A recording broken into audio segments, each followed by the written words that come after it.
Tonight we stand in the quiet halls of the British Museum, where clay tablets sleep under glass, small as loaves and heavy with forgotten breath. In 2009, researchers working with newly digitized cuneiform collections helped scholars see old fragments in sharper relation, not as isolated scraps, but as pieces of a broken sky.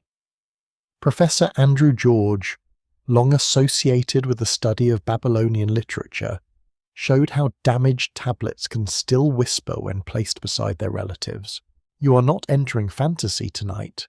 You are entering the dust between evidence and memory. So, before you get comfortable, take a moment to like the video and subscribe, but only if you genuinely enjoy what I do here.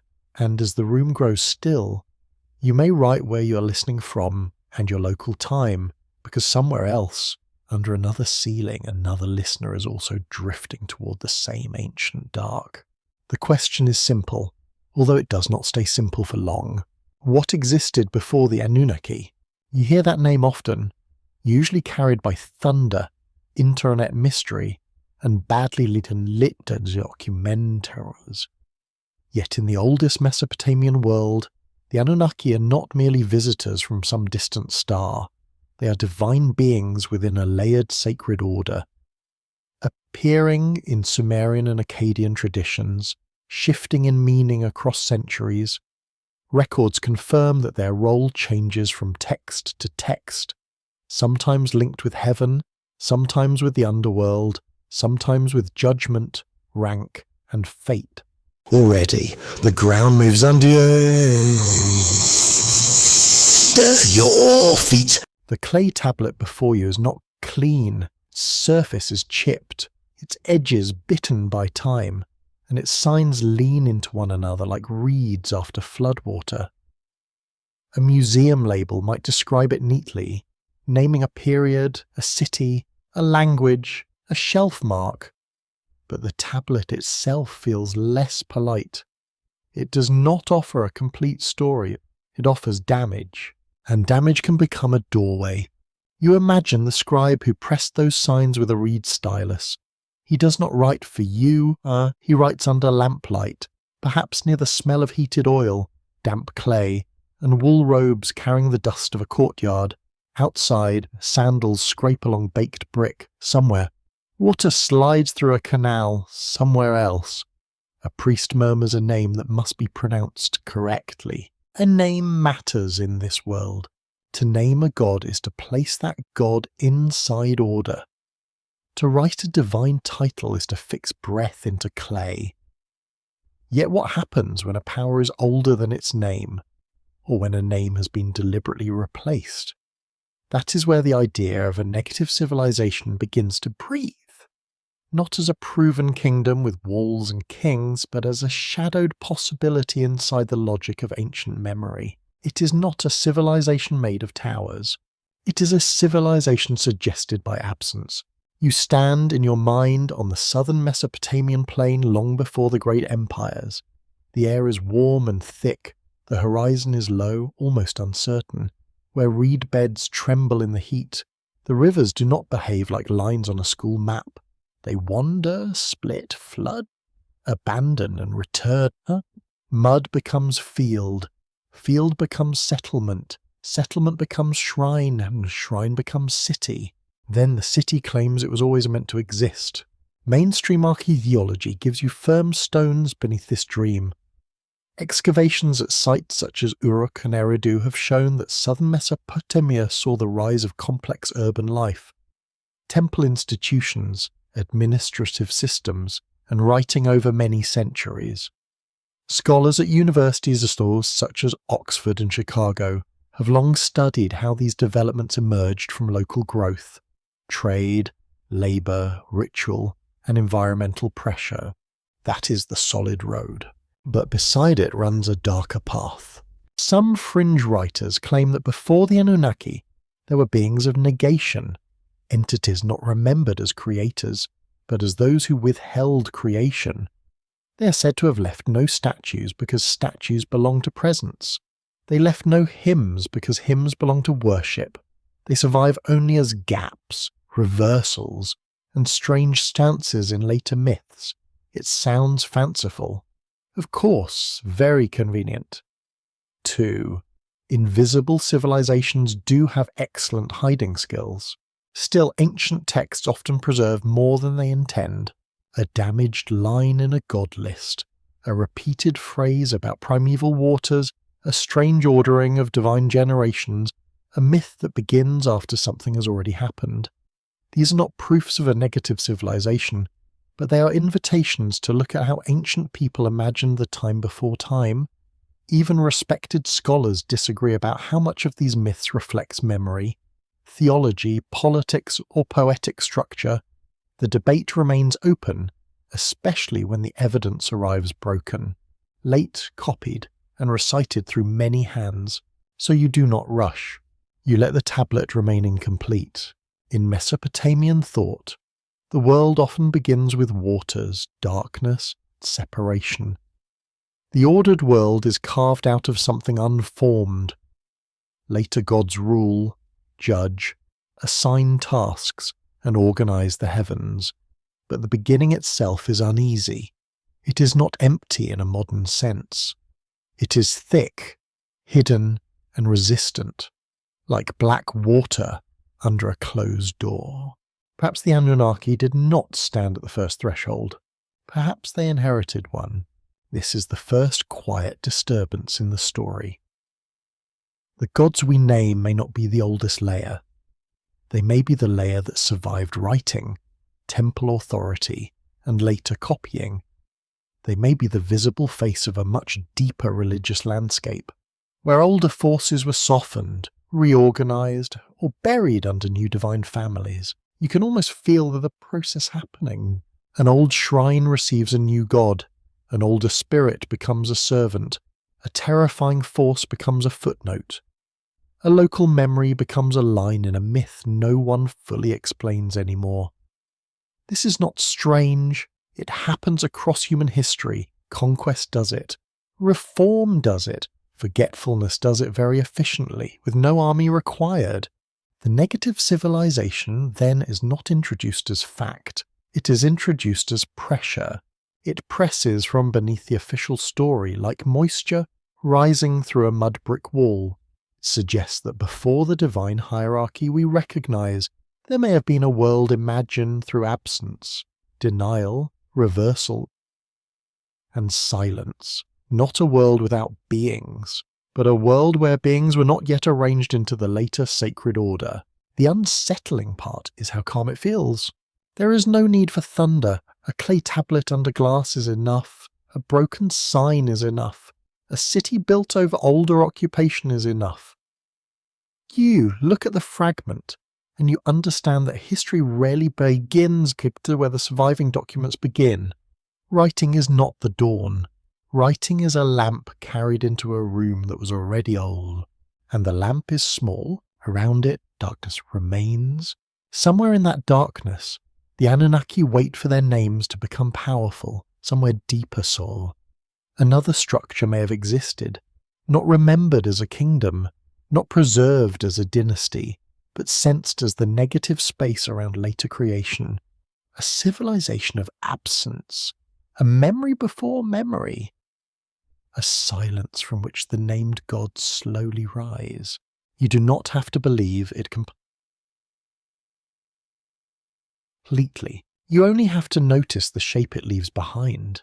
For tonight, that is where the journey begins, not with certainty, but with a tablet beneath silence, resting in a museum drawer, or carrying a question older than its own clay. Your mind drifts into a world where names have not yet settled upon the powers above and below. The air is dim, not because night has fallen, but because language itself feels young. There are no carved ranks yet, no neat families of gods standing in temple lists, no official order polished by generations of scribes. There is only pressure, movement, and the slow trembling of things not yet called divine. You walk across a plain that seems almost unfinished. The ground is damp beneath your feet. Reeds lean together in restless clumps, their dry tips whispering in the wind, far away. Waterbirds cry over dark pools, and the sound feels older than prayer. The sky has no temple towers beneath it. No priest has lifted incense here. No king has claimed the horizon. The world breathes without permission. In this imagined early layer, power does not appear as a throne, it appears as refusal. A river refuses its banks, a marsh refuses a path, a sickness refuses explanation, a dream refuses to be forgotten at dawn. To modern ears, these are simply natural things, but to the ancient mind such forces could feel alive, not friendly, not evil, just present. Very present. Records from early Mesopotamia show that divine names became increasingly organized within cities, temples, and scribal traditions. Scholars at the University of Pennsylvania Museum have studied thousands of tablets showing how religious language and administrative order grew together in southern Mesopotamia. Gods became connected to places, offerings, duties, and cosmic functions. A deity gained shape through repeated use. Yet what existed when repetition had not done its work? Here the idea becomes quieter and stranger. Perhaps the oldest powers were not gods in the later sense. Perhaps they were conditions. Darkness, depth, hunger, breath, heat rising from mud, the silence underwater, a presence at the edge of sleep. They were not worshipped with statues because no hand had yet agreed what shape they should have.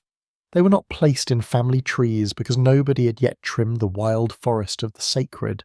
You might think of it as a religious mist, not empty, but unformed.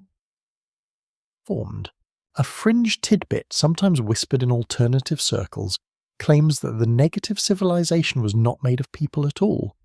It was a phase of awareness, a deep pre-human order that shaped the first myths through fear of non-being. In this telling, the negative ones did not build cities. They prevented cities. They did not create humans. They delayed humans. They were the long pause in which creation hesitated. It sounds like something found in the margins of a dream journal. And yet, as an image, it has a peculiar ancient flavour. Many cultures do imagine beginnings as struggle, delay, separation, or resistance. The world does not simply appear, it must be drawn out, divided, commanded, or rescued from what surrounds it. In Mesopotamian stories too, order comes with effort. A world fit for gods and humans is not assumed, it is arranged. Some scholars continue to debate whether these early creation patterns reflect inherited mythic structures, environmental experience, priestly speculation, or political storytelling. Research associated with Yale and Oxford has often emphasized that Mesopotamian religion changed across places and centuries, which makes simple answers unsafe.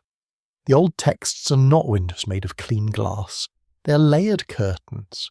You pass through one of those curtains now. The scene around you grows warmer, the scent of wet clay thickens, and there is a sweetness from crushed reeds underfoot, somewhere unseen. Insects pulse in the marsh grass. You feel how a human body might have understood sacred power in such a place. Not as a person with a crown, not yet. More like a nearness that raises the skin. A shadow falls across the water. Nothing moves, but everything feels watched. This is where divine names become important. A name does not merely identify. It gathers fear into a manageable form.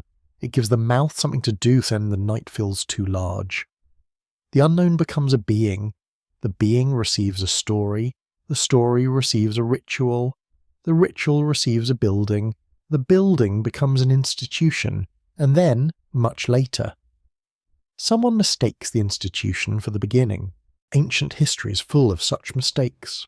You can sense how a power of absence might be buried by a power of presence. Once a god has a temple, a statue, a calendar, and a feast, it becomes easier to remember. The nameless does not compete fairly.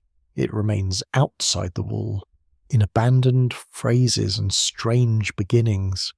It survives as the part of the myth nobody explains because everybody assumes somebody else understood it. Gentle sukatumim may be allowed here. Ancient scribes, like modern office workers, sometimes copied inherited material without adding a helpful note for confused people thousands of years later. Very considerate of them. Still, their silence is not useless. When later texts describe great divine assemblies, they often imply that order already exists. Thrones are set, decisions are made, fates are assigned. Yet a divine assembly is a political image. It reflects the human world of councils, households, rulers, and courts. Such a system may not be the oldest sacred imagination. It may be what happens when cities teach the cosmos to behave like cities. So you look for a deeper pattern. What would sacred power look like to people living near unstable water? Fragile fields, sudden floods, and blinding heat. It might look like uncertainty itself. It might feel negative, not because it is wicked, but because it removes what humans need. Dryness removes crops, flood removes boundaries, fever removes strength, darkness removes sight, silence removes reassurance. Absence becomes active in that sense. The negative civilization is a metaphor with teeth. It gives shape to the powers that take away, not demons exactly, not gods exactly, more like a hidden administration of loss. Imagined in the long ages, when human communities were still learning how to bind the world with story. You kneel beside the water, your fingers touch the surface, and the chill surprises you. Above you, the stars have not yet become a chart of divine order. They are scattered brightness in a vast black field. No astrologer has assigned them messages, no royal inscription has claimed their favour. They simply burn, remote and patient. And below them, human thought begins its old work. It watches, it fears, it remembers, it invents. From these movements, named gods will someday rise in clearer shapes. They will carry duties, symbols, spouses, children, weapons, and temples. The Anunnaki will enter the written world as part of that tremendous ordering. But in this earlier mood of imagination, you stand among powers without faces, forces that seem to exist by withholding form. The feeling is not loud, it is the hush in a room just before someone speaks. Perhaps the oldest sacred world was not crowded with names. Perhaps it was crowded with everything that names were invented to contain. The negative civilization, in this sense, is the uncarved side of divinity, the dark clay from which later divine figures were pressed. It is not proven. It is not easily dismissed either. It belongs to that half-lit place where archaeology ends and human fear continues walking. You listen to the reeds again. They do not explain themselves. They only move in the wind, like the first language of powers still waiting to be named. For a moment, it feels as though the earth itself is remembering under your feet, not remembering in words, not in songs, not in names pressed into clay, but in layers of black soil, ash, pollen, bone, and broken shell. You stand in the low country of southern Mesopotamia, where the rivers have spent ages laying down their slow archive. Every flood leaves a sentence, every drought leaves a pause. The land is not dramatic at first glance. It is flat, sunstruck, and almost shy. Yet beneath that quiet surface to fear there are buried floors, old hearths, reed impressions, animal bones, charred grains, and the stains of vanished houses. The soil here is not passive. It has swallowed whole seasons of human life and kept them without explanation. You feel the warmth rising through your sandals, and the air smells of clay, salt, and distant water. This is where the hidden timeline becomes physical. Long before royal inscriptions praise kings, long before temple hymns polish the names of gods, communities were already shaping their lives along the rivers. Archaeology confirms that villages and towns in the wider region developed farming, herding, craft production, and ritual activity over many generations. Research from institutions such as the University of Chicago and Harvard has helped show how early settlement patterns grew through environmental adaptation. exchange, and social cooperation, that fact is steady and important. It reminds you that civilization does not arrive like lightning, it accumulates. People learn where the water lingers, they learn which soil receives seed, they learn how to store grain, repair walls, shape bowls, and bury their dead. They learn which sounds in the night are harmless and which are not. Eventually, they learn that memory must be managed, because memory without form becomes too heavy. Here the black soil becomes more than earth. It becomes a witness. You crouch near an imagined excavation trench, where a clean vertical wall exposes bands of occupation. One layer is darker, rich with organic remains. Another is pale and windblown. A thin line of ash marks fire. A compacted surface suggests feet crossing the same space again and again. No epic speaks here. No divine counsel announces itself. Yet the pattern is unmistakably human, and perhaps more ancient than the stories later civilizations told about themselves. The silence is crowded. A quirky fringe tidbit claims that some ancient soil layers were treated by later communities as cursed memory. Places where building was avoided because something older beneath the ground was believed to sleep there. There is no simple proof for that broad claim, and it wanders far beyond safe archaeology. Still, the idea is oddly understandable. Anyone who has stood above a buried settlement knows the feeling. The ground seems too full. You may smile at the thought, but only gently.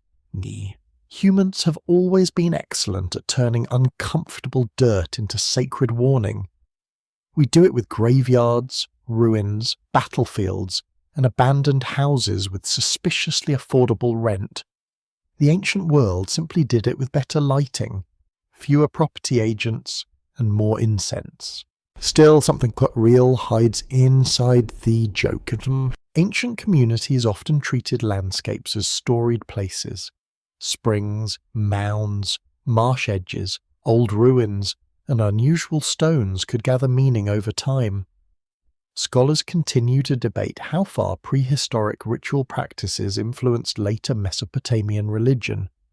Some emphasize continuity between older village practices and urban temple traditions.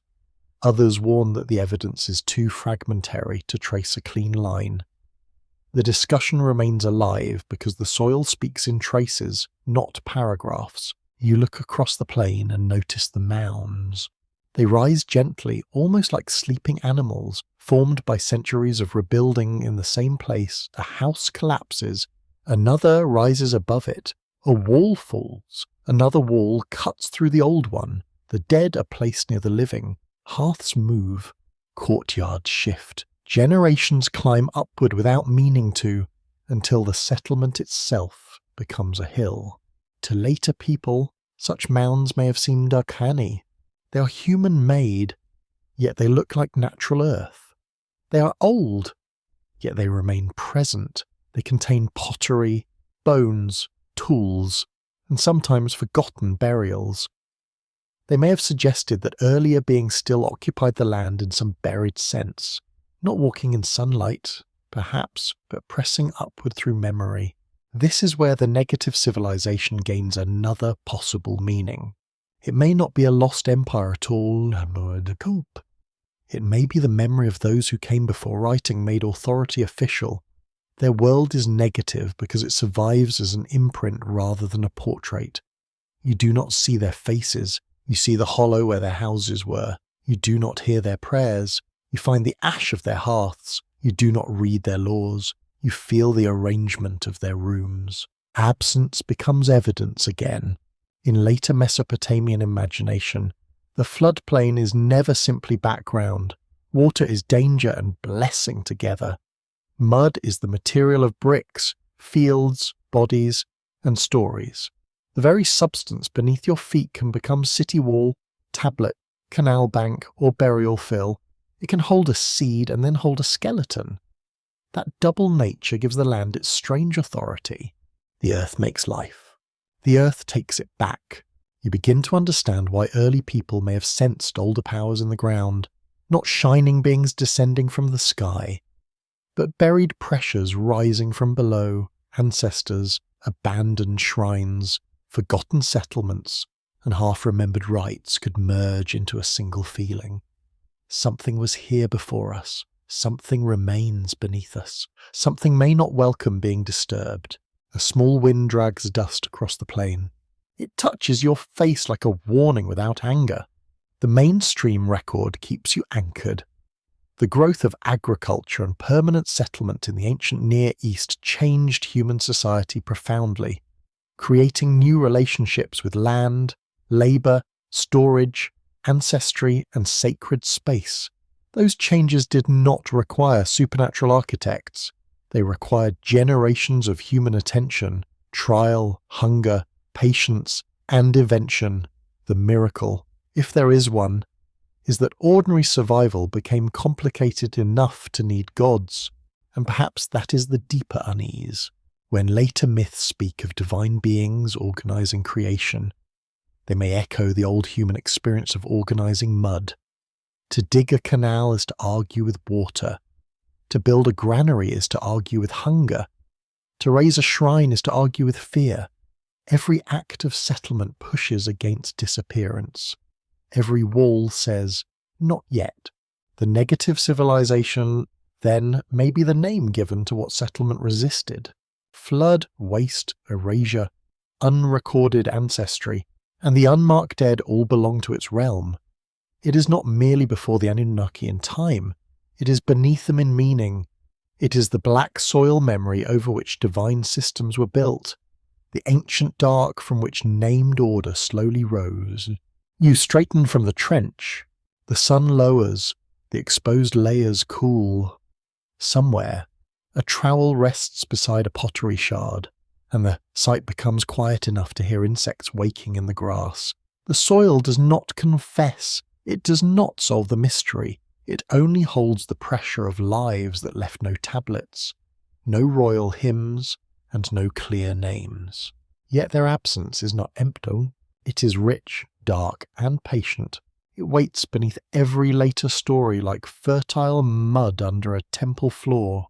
In your ears, the wind changes into the faint rasp of the ancient brick. You're walking through the remains of cities whose makers have become thinner than smoke. Their walls still rise in broken lines, softened by sun and sand, but the people who lifted them have slipped beyond ordinary remembering. You see thresholds without doors, courtyards without voices, streets without footsteps. It's strange how a city can remain after its purpose has gone silent. The stones do not look abandoned. They look interrupter. You move through an early urban landscape in southern Mesopotamia, where baked heat trembles over mud brick surfaces and the sky presses low and pale. Dust gathers in corners where baskets once stood. The smell is dry clay, old straw, and faint salt carried from distant flats. Lizards vanish between cracks.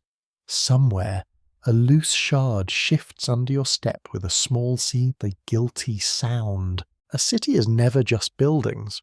It is a decision repeated until it becomes normal. People agree or are made to agree that they will live close together, store food together, work under shared schedules, and trust systems larger than the household. They build walls, drains, platforms, storage rooms, shrines, and workshops. They create places where orders can be issued, offerings collected, goods counted, and memory displayed. Mainstream archaeology confirms that sites such as Uruk grew into some of the earliest large urban centres in the world during the 4th millennium before the Common Era. Research associated with the Oriental Institute at the University of Chicago has shown how administration, mass production, long-distance exchange, and monumental architecture expanded together there. The city did not appear as one invention. It gathered many inventions into one restless body, and yet, when you stand among ruins, the body feels older than its skeleton. This is the strange feeling of cities without their makers. The visible remains suggest planning, labour, and hierarchy, but the earliest motives are harder to recover. Why did people accept the weight of urban life? Why gather under institutions that demanded grain, time, obedience, and belief? Why build the same sacred centres again and again, as though the ground itself required feeding? Scholars still debate how much early city growth came from economic advantage, temple organisation, environmental stress, political control, ritual magnetism, or all of these braided together. Some researchers emphasize practical management of surplus and irrigation. Others focus on the symbolic power of monumental centres. The discussion remains open because cities are never only practical. If they were, they would be much less expensive and far less dramatic. Ancient people apparently did not consult modern budget committees. You enter an open court where a raised platform catches the last light. In imagination. Workers once carried baskets of mud brick here. Their shoulders ached. Their fingers split. Someone called counts aloud and someone else corrected the count. Probably with the timeless smugness of officials everywhere. The city rose through coordination. But coordination always has a shadow. Some people command, some people carry. There is no need to invent mystery where human labour already provides one. Still, the negative civilization whispers through the urban pattern in a different way. It appears not as a lost city under the city, but as a reversed logic inside the city itself. A city creates order by excluding disorder. It names the sacred centre by pushing the unclean, the wild, and the forgotten toward its edges. It builds gates because something must remain outseas. It raises towers because the ground alone is not trusted. What if the first cities were monuments against absence? Against hunger? Against flood? Against anonymity? Against the terror of being scattered back into the plain? You look down a narrow passage. Its mud brick walls hold the day's warmth. And for a moment you can feel human nearness in the confined space. A child once ran here. A woman perhaps leaned in a doorway with flour on her hands. A man carried reeds tied with cord. A clerk held a tablet still damp as years to receive the mark of authority. Life filled these passages completely, then drained away. Now only form remains. A fringe tradition sometimes claims that the earliest Mesopotamian cities were built upon plans inherited from non-human predecessors, as though human beings copied the ground plan of powers that had withdrawn. There is no archaeological reason to accept this literally.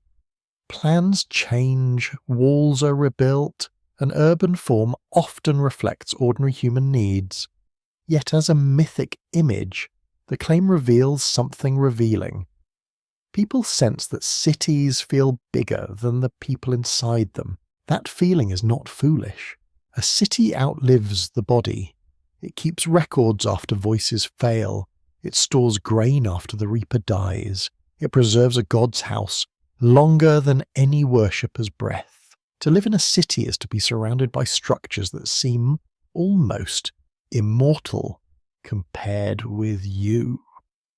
No wonder ancient minds imagined divine architects, hidden founders, or forgotten orders behind them. You pause beside a broken wall. The brick is rough under your palm. Mud brick is humble material, but in Mesopotamia it becomes the flesh of civilization. Clay is kneaded with straw, shaped, dried, stacked, repaired, and rebuilt. It returns to earth when neglected. This means a city is always resisting its own dissolution. It must be maintained or it melts back into the plain. Every building is a temporary argument against weather. This makes the city a perfect symbol for the struggle between presence and negation. The visible city says, "We are here." The eroding wall says, "Not for long." The archive says, "Remember us." The broken tablet says, "Try harder."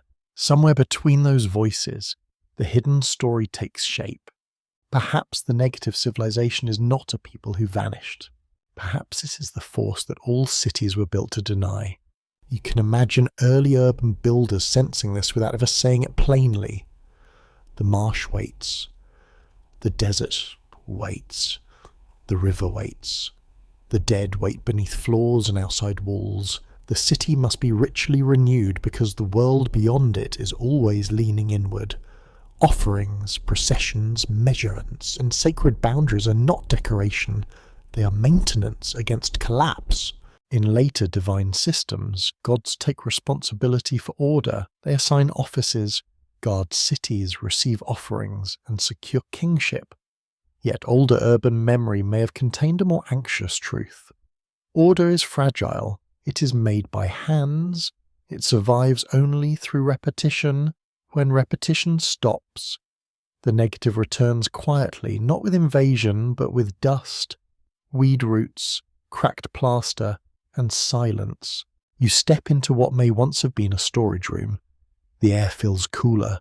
Broken jars lie near the wall, their rims still curved like sleeping mouths. Grain was once gathered here, counted and guarded. Storage is civilization's promise to the future. It says hunger will not rule tomorrow. But storage also creates fear, because anything stored can be stolen, spoiled, taxed, or taken by those who claim divine right. The city gives safety. The city also invents new forms of helplessness.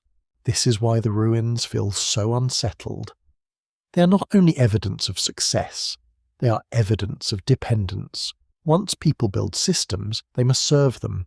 Temples require offerings, administrators require records, walls require repair, gods require attention. The city becomes a vast appetite, and those who live inside it may begin to wonder who truly made whom. That question is soft, but it cuts deeply. You continue through the abandoned streets as the light becomes copper. The ruins do not tell you that a forgotten race built them. They tell you something more human and more haunting. Civilization may have begun as protection against the forces of disappearance, but every protection creates another master. Every wall casts a shadow, every centre invents an outside, and in that outside the negative waits without hurry. It waits in the places no one counts, in the names no tablet preserves.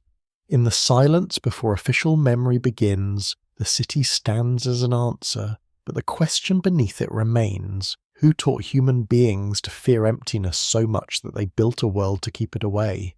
The broken streets offer no reply.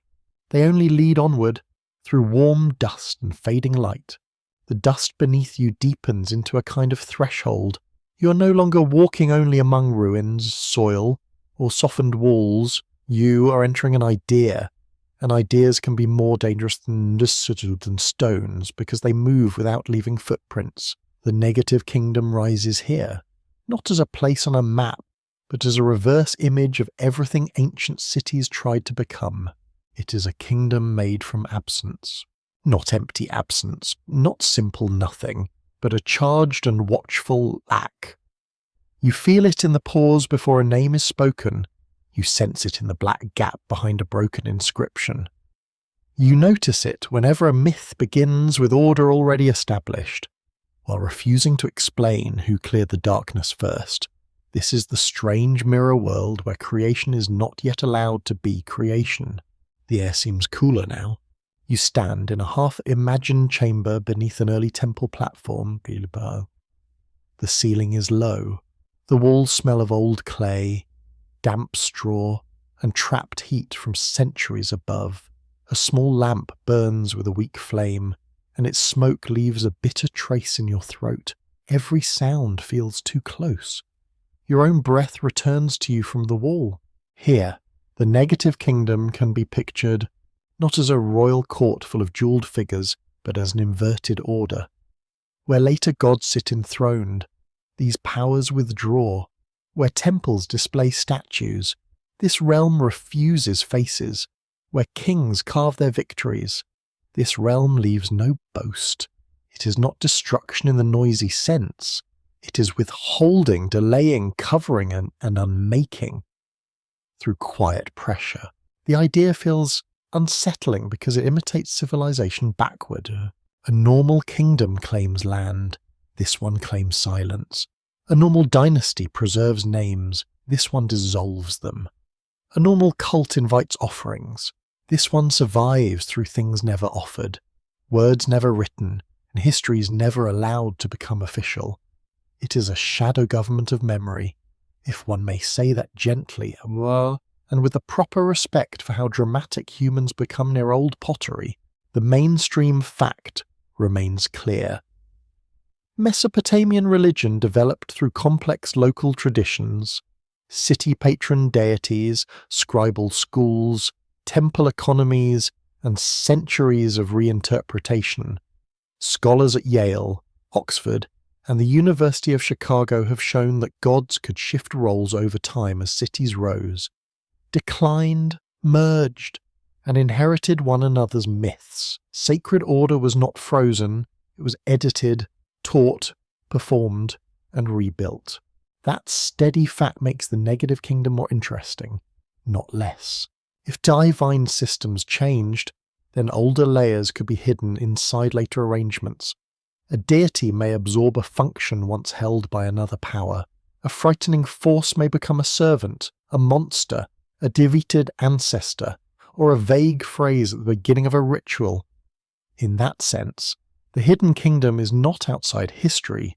It is what history does to earlier worlds when new institutions need cleaner stories. You move deeper into the chamber. The lamp bends in a draught you cannot feel. Imagine a civilization whose main achievement was not building upward, but pulling meaning downward. It would leave traces in reversals. A creation myth might begin with separation, suggesting an earlier unity that had to be broken. A divine genealogy might begin with parents who are more abstract than personal. A ritual might purify a house, implying a presence that must be expelled but not described too vividly. A god list might preserve ancient names whose meanings were already obscure to the scribes who copied them. This is not proof, it is a pattern of suspicion. A quirky fringe tidbit says that the negative kingdom existed as a hidden anti-city beneath the first sacred cities.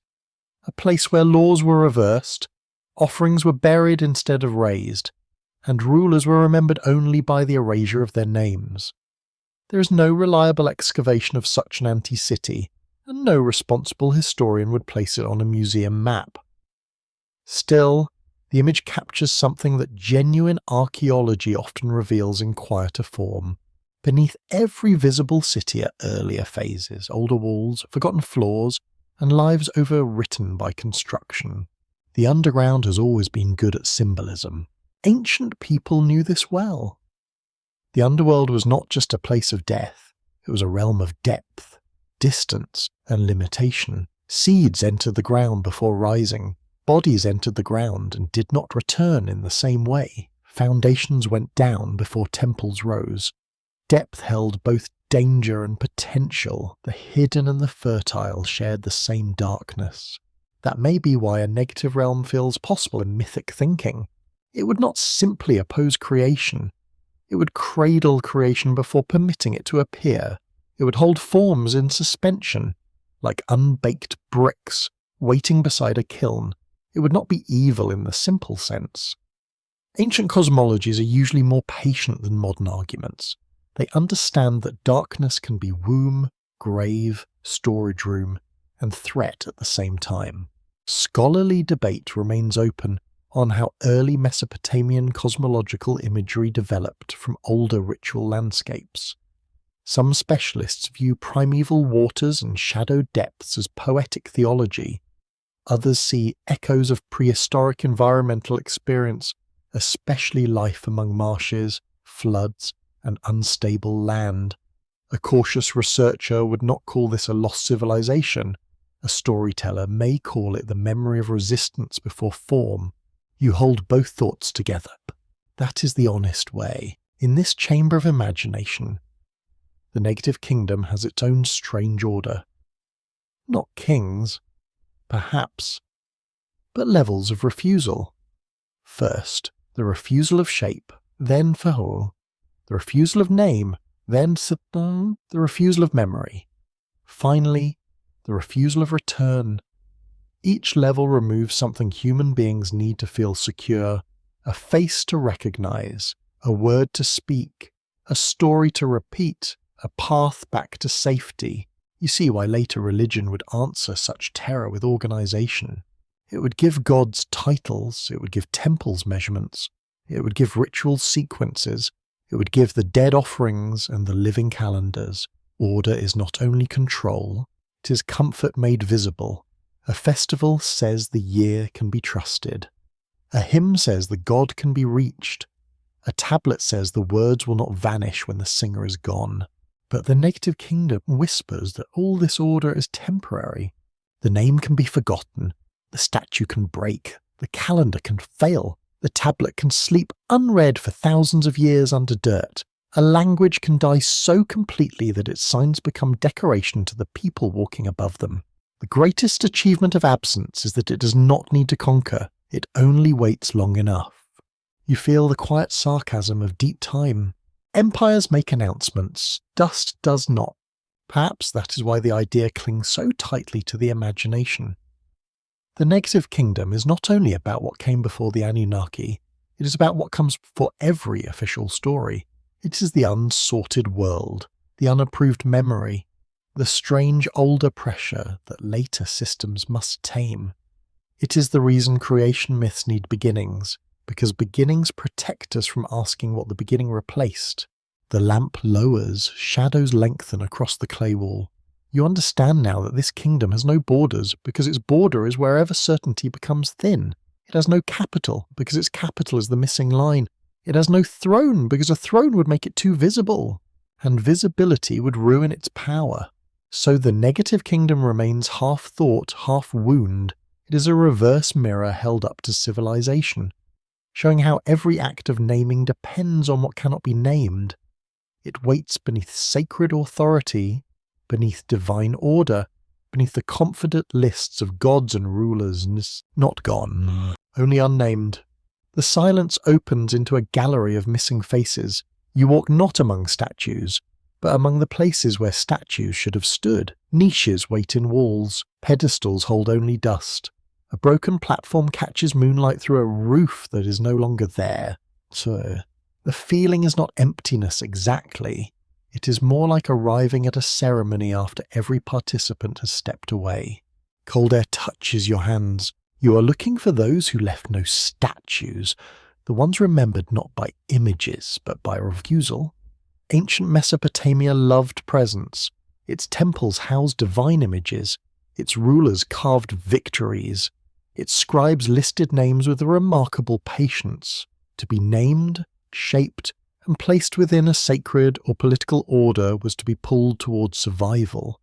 Clay, stone, metal, and seal impressions could carry a person beyond death. Yet not everyone entered that visible world. Many lives passed without inscription. Most hands that built cities never held royal titles. Most voices that sang in fields never reached a tablet. Most fears that shaped worship were never given fine grammar. If the negative civilization has any human shadow, it lies with these countless unnamed people, whose labour supported memory without being allowed to own it. That's a hard liberal truth. Records confirm that Mesopotamian temples and palaces depended on organised labour, food redistribution, craft specialists, and administrative recording. Studies from Harvard and the University of Chicago have explored how early states used accounting systems to track goods and workers. Such research reveals a world where people could be counted as labour units before they were remembered as individuals. Civilization wrote beautifully, but not always kindly. You can almost hear the counting. A reed stylus presses marks into wet clay. Sheep are counted, grain is counted, jars of oil are counted, work days are counted. Human presence becomes a number, a ration, a task, a line in an account somewhere nearby. A worker wipes mud from his forearm and vanishes from history more completely than the jar he carried. The jar survives. He does not. This is where absence becomes social, not only cosmic. A civilization can erase without malice.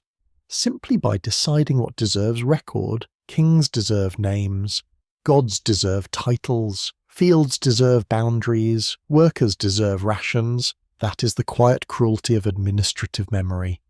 It does not hate the ordinary person, It merely has other priorities. Very efficient, slightly rude. A quirky fringe tidbit says the negative people were deliberately forbidden from making images of themselves, because any image would trap them inside the later divine order. In some alternative interpretations, their invisibility was a choice, a sacred discipline of remaining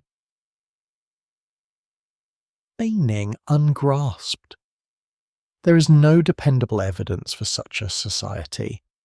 Yet the idea brushes against a real ancient concern. Images were powerful things. To shape a being was never merely artistic. It could be ritual, political, and dangerous. You stand before a niche where a figure might once have rested. The stone base is worn smooth. The air smells faintly of dust and bird droppings, with the dry sweetness of old plaster. You imagine a statue removed in conquest, smashed in reform, stolen, hidden, or never placed there at all. Each possibility changes the silence.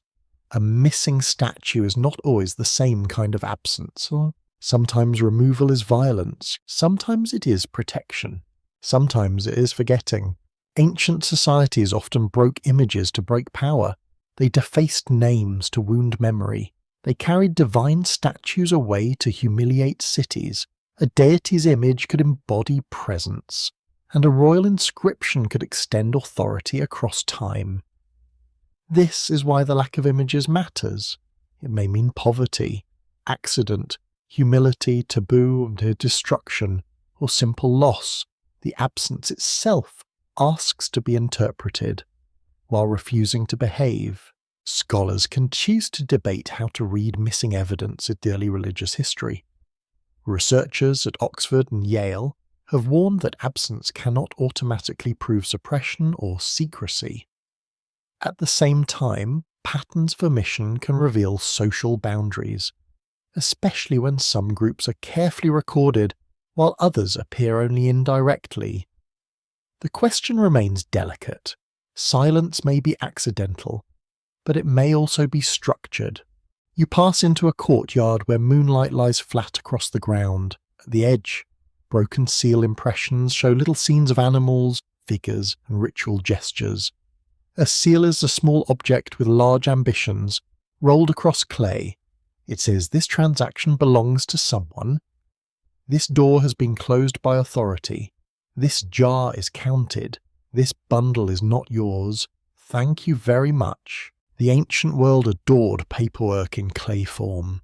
And yet the seal also hides. It reduces a person to a symbol. It allows power to travel without the body present. A mark can command at a distance. A mark can outlive the hand. Here again, presence and absence trade masks. The person is gone, but the authority remains. The worker is present, but the name is gone. The negative civilization becomes, in this light, a civilization of unrecorded support. It is not glamorous. It is not a star empire. It is the hidden world of those who made visible civilization possible while remaining outside official memory. Canal diggers, reed cutters, brick carriers, grain grinders, boatmen, potters, mourning women, children sent for water, old people who remembered stories no scribe valued enough to preserve. They are not nothing. They are the underside of everything. You notice how this changes the mythic question. What existed before the Anunnaki may not be only a question about gods. It may be a question about the unnamed masses beneath divine order. Before divine assemblies became grand theology, human communities already knew inequality, dependence, and the ache of being necessary but unseen. Perhaps the gods inherited that structure from human society, or perhaps human society explained itself by projecting hierarchy into heaven. Either way, someone disappears. In myths of divine labour, lesser beings often work for greater beings. Then humans are made to take on burdens. The pattern is haunting because it transforms labour into cosmic destiny.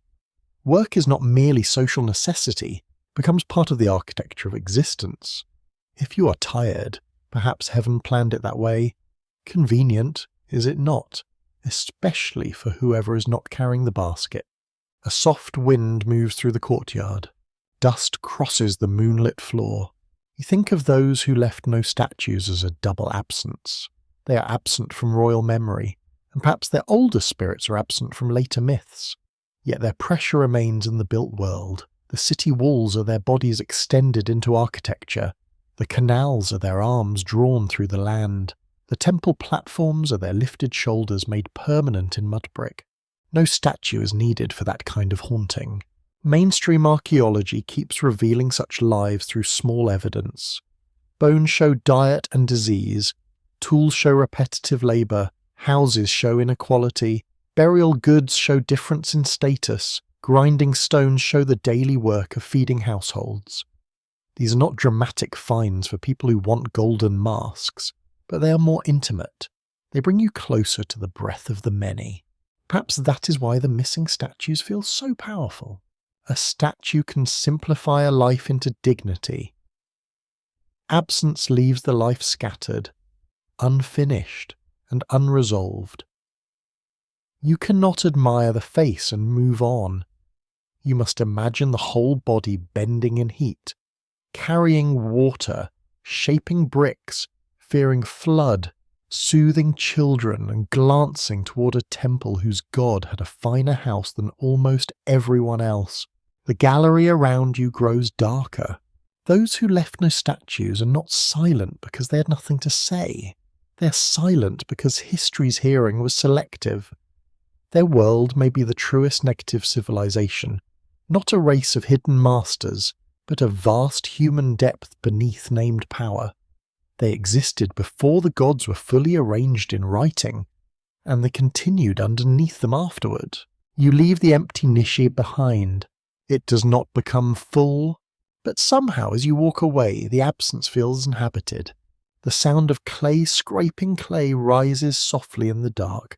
You're inside a room where damaged tablets lie like small broken doors, each one opening only part way. Their edges are rough, their surfaces are crowded with wedge-shaped signs, some sharp, some blurred, some lost where the clay has snapped away. A tablet can survive fire, flood, conquest, and burial, then still refuse to tell you everything. How rude of it. You lean closer, not to solve the mystery too quickly, but to feel its texture. These are the under tablets, not because they belong to a real hidden library beneath the earth, but because they seem to sit underneath the polished stories. They carry fragments, lists, rituals, myths, school exercises, divine names, and damaged lines where meaning has gone thin. They do not speak in a single voice, they murmur from many centuries. The room smells of dust, wax, and old paper labels. A lamp throws mild light across the table, and the tablet shadows look like little mountain ranges. You can imagine an ancient schoolroom where young scribes copied names they did not fully understand. Their teacher corrected signs. Their wrists ached. Their minds wandered. Because even in the ancient world, students were occasionally dramatic about homework. The under tablets matter because myths often survive in pieces. A famous story may come down through a late copy. A local tradition may appear only as a broken line. A divine name may be preserved in a lexical list long after its cult has faded. A ritual may command offerings to a being whose character is otherwise obscure. These fragments are not glamorous, but they can reveal where official mythology had seams. Mainstream research confirms that cuneiform tablets were copied, recopied, translated, adapted, and taught through scribal institutions across Mesopotamia. Scholars at Yale, Oxford, and the University of Pennsylvania have emphasized how scribes preserved old compositions while also reshaping them for new contexts. The tablet tradition is therefore both a memory system and a transformation machine. It remembers by changing. That's unsettling. You look at a broken mythic passage where a divine name has survived, but the sentence around it has not. The name stands alone like a figure at the edge of fog. Was this being important? minor, ancient, local, a demon, a god, a servant, a title misunderstood as a person. The tablet gives no polite answer. It lets you sit there, apparently for several thousand years, and think about it. This is where the idea of powers beneath the Anunnaki becomes textually tempting. In some Mesopotamian traditions, there are primeval beings, old gods, defeated powers, underworld judges, servants, messengers, and monstrous figures associated with earlier cosmic instability. They are not one single group. They do not form a neat secret race. Yet they create a sense of depth behind the better-known divine order. A broken tablet can feel like a stairway downward. Not downward into certainty, downward into older question. The undertablet suggests that Mesopotamian religion was never a clean chart with tidy arrows. It was a layered archive of city traditions, priestly traditions, school traditions, and inherited mythic language. Some names belong to living cults, others look like fossils embedded in religious speech. A scribe may copy them faithfully because tradition requires it, even if the name already feels remote. That remoteness is powerful. A quirky fringe tidbit claims that certain damaged divine lists contain deliberate blanks, spaces left by scribes who feared recording the names of the negative rulers.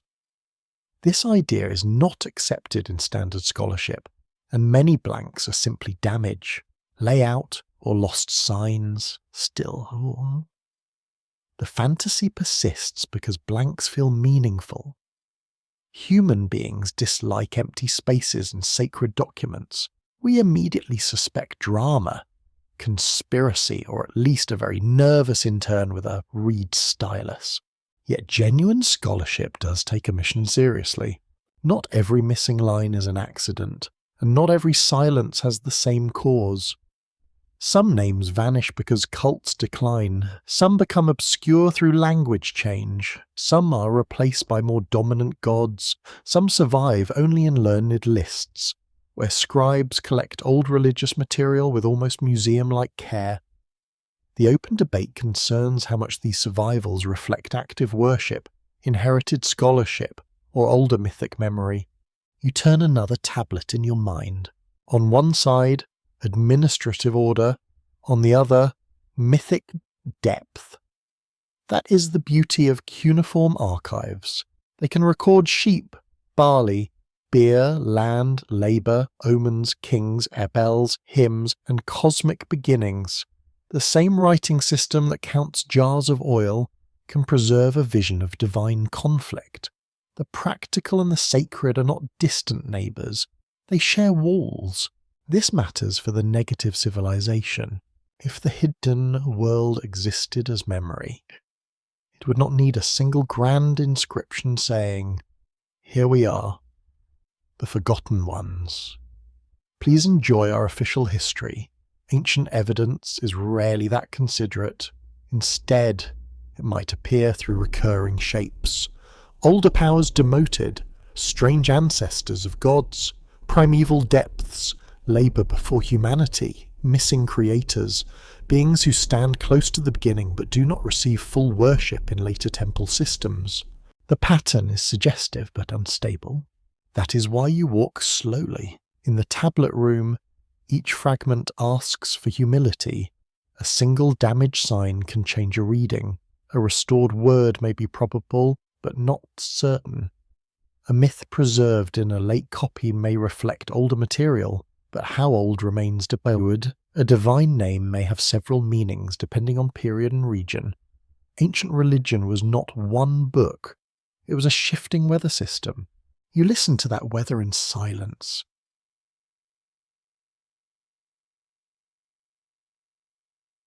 A faint draft touches the back of your neck.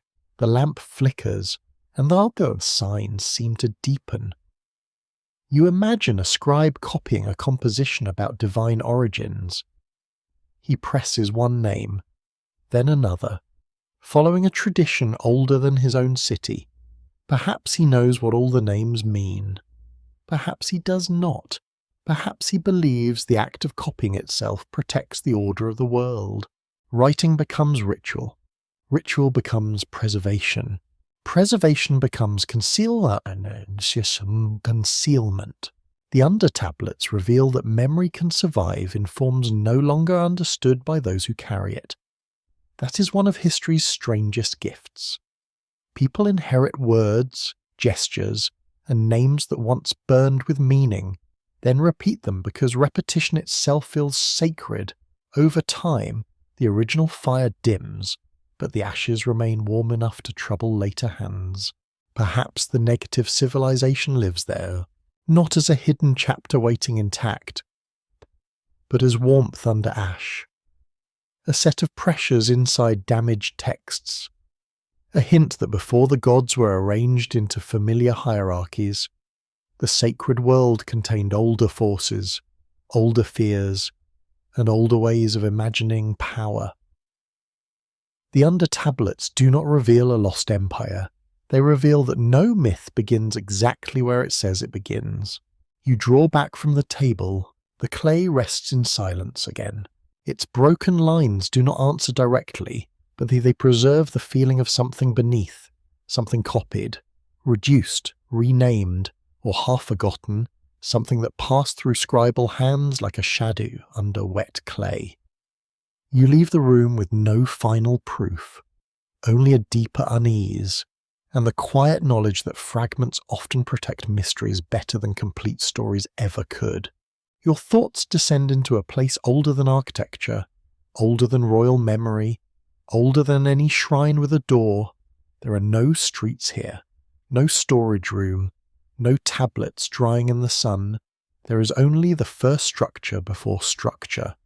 A vast arrangement of waters, darkness, breath, distance, and hidden weight. It is not chaos in the careless sense. It is a system without furniture. The darkness has its own order. You find yourself standing at the edge of a black expanse that might be water, sky, or both. The surface barely moves. It reflects no stars. Because the stars have not yet been assigned their stations, a cold dampness touches your face, and the smells mineral, deep, and faintly bitter, like stone kept under water for 1,000 years. Somewhere far away, something drips, slowly. One drop, then silence. Ancient Mesopotamian thought often imagined beginnings through primeval waters, generative depths, and acts of separation. Mainstream scholarship recognizes that Sumerian and Akkadian traditions did not preserve one single creation account, but several overlapping visions of origin. Studies from Oxford, Yale, and the University of Chicago have helped show how these traditions changed across languages, cities, and centuries. The beginning was not one neat paragraph. It was a family of images. That fact matters because a family can hide old relatives.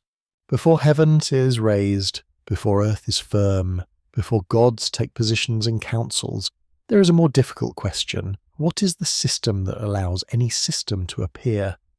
Ancient myths often begin by naming primal elements or ancestral forces. They speak of waters mingled together, of unformed spaces, of divine generations arising from what had no clear human shape. These images are not childish guesses.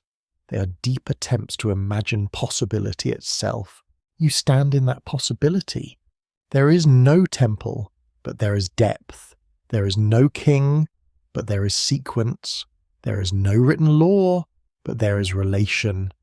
Above and below are not yet secure, but the very idea of separation waits inside the dark like a seed inside mud.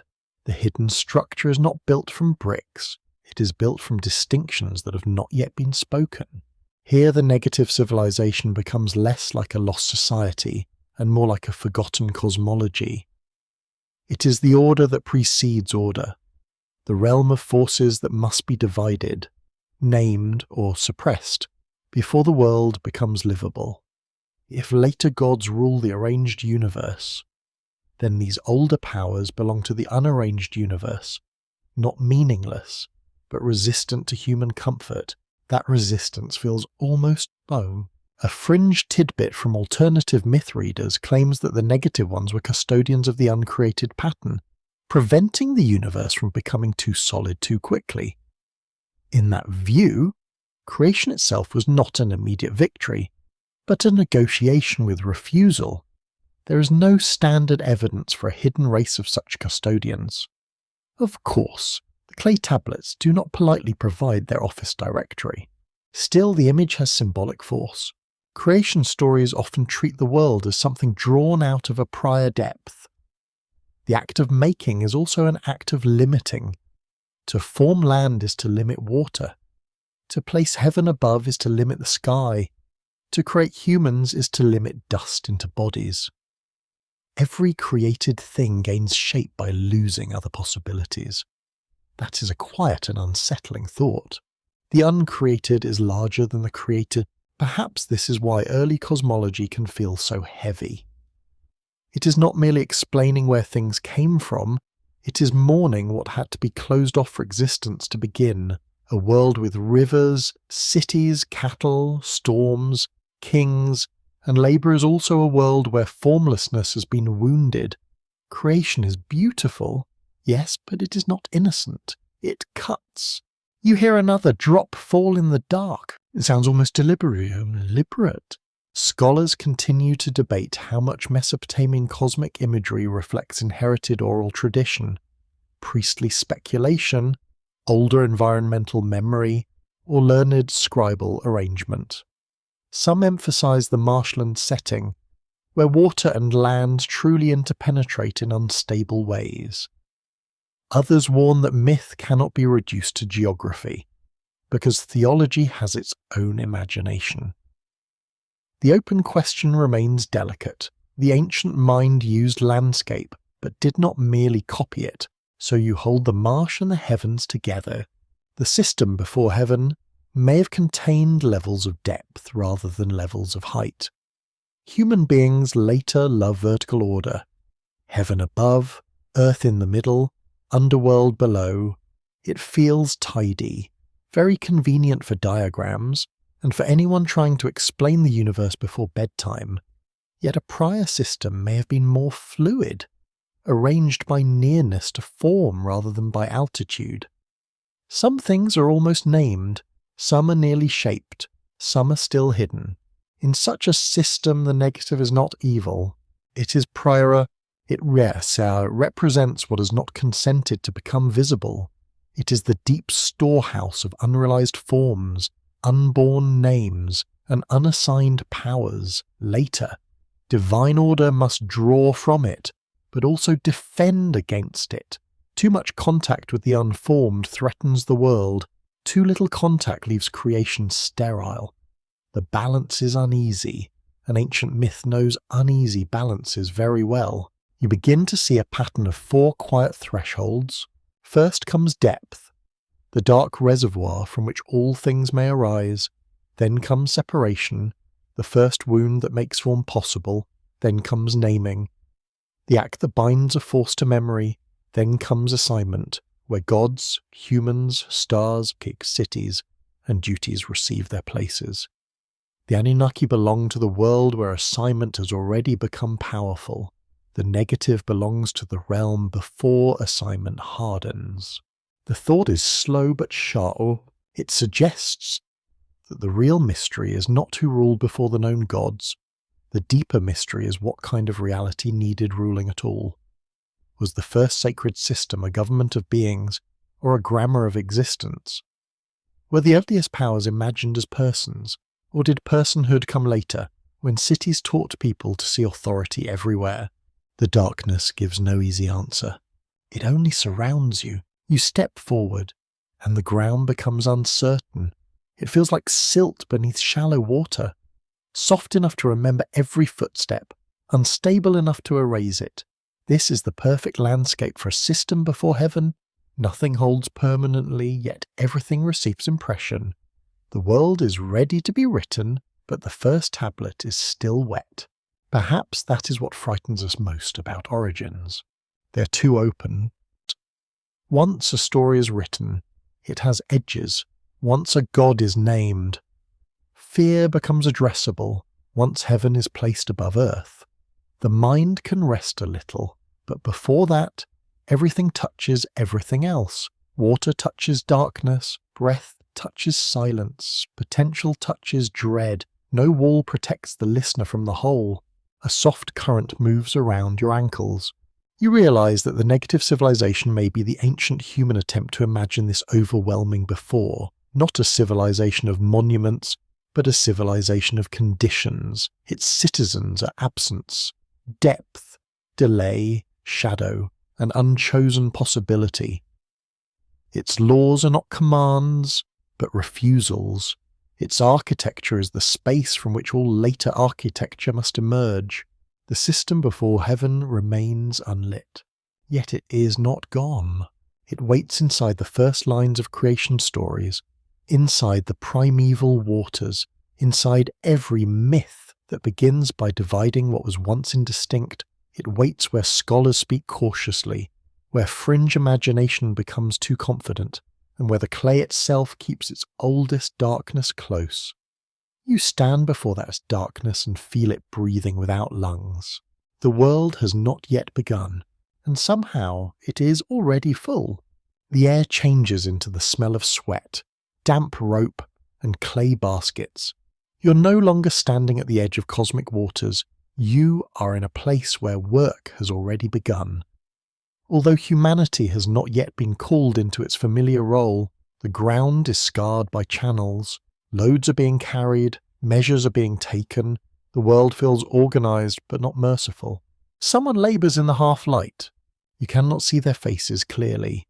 They move through mist and ash-coloured dawn, bending beneath burdens that look too heavy for any single body.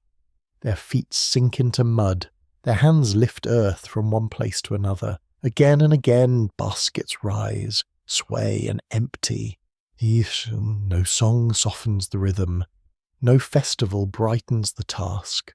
There is only effort before memory knows what to call it. This is the unsettling idea of servants before humans. In Mesopotamian myth, labour is not a minor detail. It is one of the deepest questions creation tries to answer. Certain Akkadian traditions describe gods burdened by work before humans are fashioned to take over service. Offerings and maintenance. Records confirm that stories of human creation in Mesopotamia often connect humanity with divine labour and the feeding of gods through ritual care. Scholars from Yale and Oxford have treated this theme as central to understanding ancient ideas of society, duty, and cosmic order. That is a serious fact, and it's not specially flattering. Human beings in these traditions are not created to stroll thoughtfully through gardens while developing charming opinions. They are created because work exists, because someone must dig, serve, feed, build, praise, and keep the world operating. Ancient theology, with admirable honesty and questionable customer service, admits that existence comes with chores. You listen to the carrying, basket, step, breath, murder. But if humans are created to relieve divine workers, a deeper question appears quietly. Who were those earlier workers? Were they simply lesser gods within known mythology? Or do they preserve a memory of an older servant class inside the sacred imagination? Did later traditions convert a forgotten layer of beings into divine labourers, then replace them with humans in the story? The answer remains uncertain. Scholars continue to debate how myths of divine labour reflect social realities. Some see them as mirrors of temple economies and corvée labour, where ordinary people perform demanding work for great institutions. Others read them as older theological reflections on why humans must provide offerings to gods. A more cautious voice notes that myth can do both at once. Because ancient stories are wonderfully efficient at carrying several burdens, unlike the poor workers inside them, you move closer to the labouring shapes. Their bodies seem almost formed, but not fully. One has the outline of a man, then becomes smoke at the edges. Another bends like a reed bundle with arms. Third carries a basket without visible hands. They do not speak. They do not rebel. They exist as task before identity, function before name. This is where the negative imagination becomes especially strange. Perhaps before humans, there were servants who were not persons in the way myths later understand persons. They may have been forces assigned to effort, winds that carried, waters that shaped, spirits that maintained boundaries, lesser divine beings whose entire existence was service, or more symbolically, they were the memory of labour itself. Before labour had a human physical, like it was already there, waiting for a body to inhabit it. That thought is deeply uncomfortable. It suggests that humanity does not invent labour. Humanity inherits it. The basket exists before the worker. The burden exists before the shoulders. The command exists before the name. In this reverse sequence, the negative civilization is a civilization of duties without citizens, offices without identities, and obligations moving in the dark before human beings arrive to wear them. You feel the rough strap across your own shoulder. It is only imagination, but it bites. A quirky fringe tidbit claims these pre-human servants were known as hollow workers, beings made from shadowed clay who could act but not remember. Alternative writers say they were the failed first workforce of older powers, discarded when humans proved better at suffering and storytelling. There is no scholarly foundation for such a reign, but the image is hard to shake. It turns labour into a ghost that needed flesh. In real ancient history, large-scale labour shaped the Mesopotamian world. Canals had to be dug and cleared, fields had to be prepared, bricks had to be made in enormous numbers, temples and public buildings required planning, food supplies, supervision, and repeated maintenance. Research associated with the University of Chicago has emphasized that early urban life depended on organization of labor as much as on religious imagination. So the mythic and the practical lean toward each other. When people spent generations digging canals beneath a severe sun, it is not surprising that they imagine even the gods once complained about work. There is something almost tender in that. Divine beings, for once, sound less majestic and more like tired labourers at the end of a very long shift. One can nearly hear the ancient complaint. Must we really move more mud today? Apparently, yes. Civilization insists. Yet the myth does something sharper. It places hierarchy before humanity. Greater powers assign, lesser powers toil. Humans enter the story not as free creatures wandering into purpose, but as replacements within an existing chain. This chain may preserve the social experience of ancient workers, who found themselves born into obligations older than themselves. The gods became the grand explanation for a very earthly fact: someone always seems to be waiting with a basket.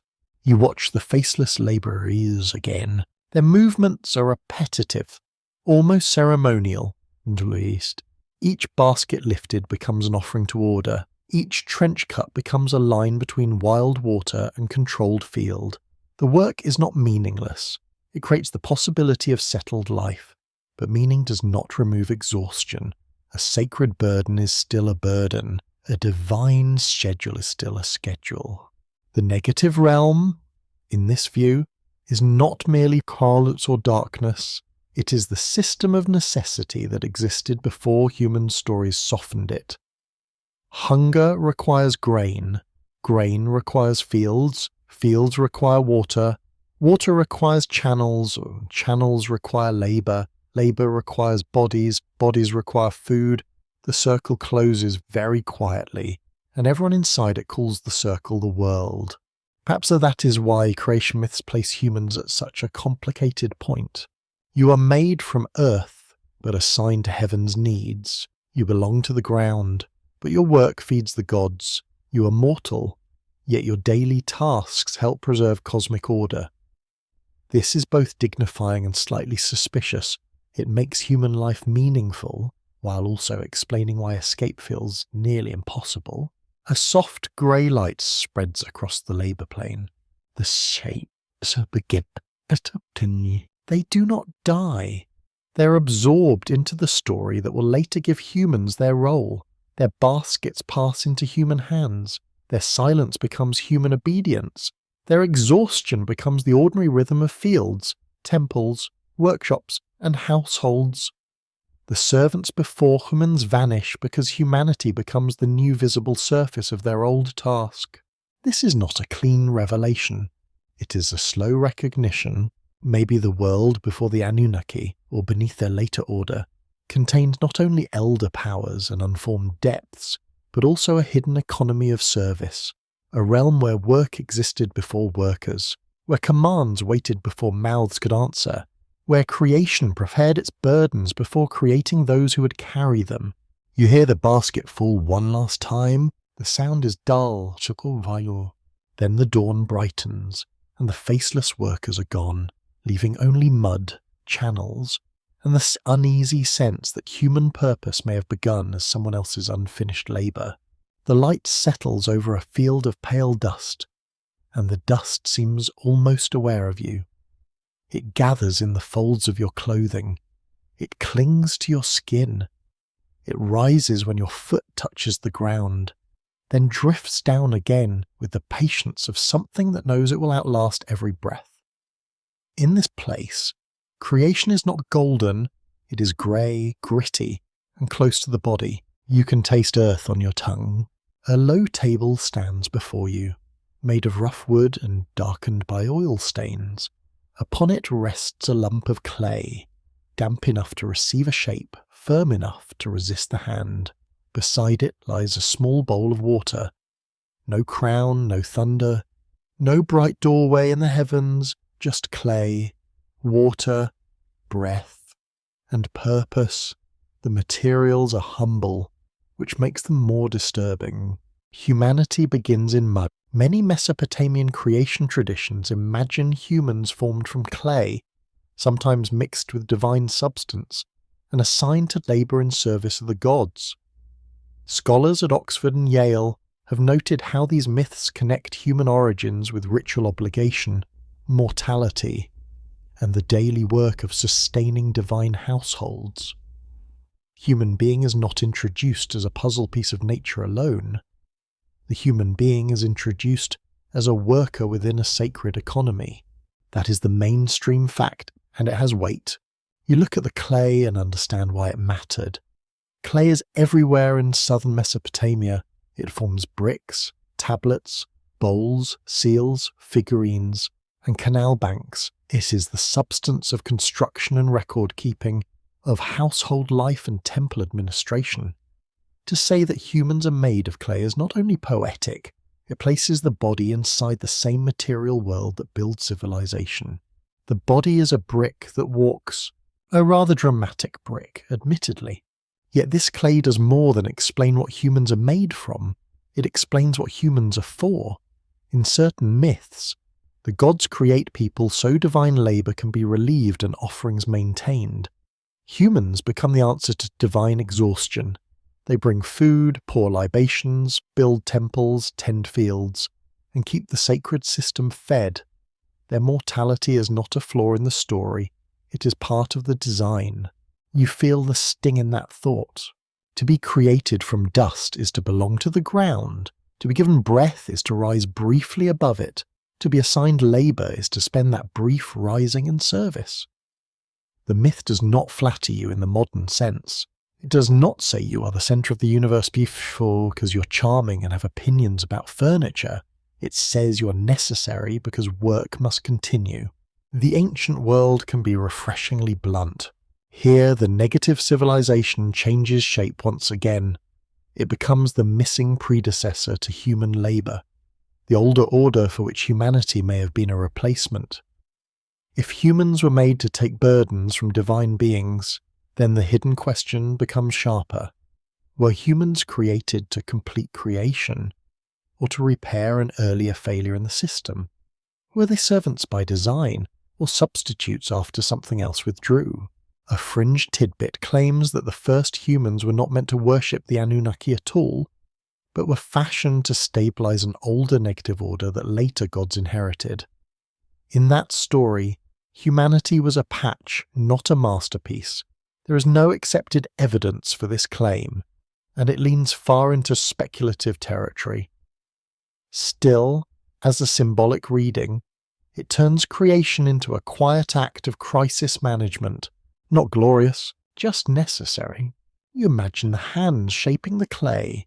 The fingers press a head, a chest, a spine. The form is not elegant at first. It slumps. It must be lifted and smoothed. A face emerges without expression. The mouth is a line waiting for breath. The hands are small, but they will be expected to dig, carry, weave, grind, lift, count, and pray. That is a great deal to ask of clay.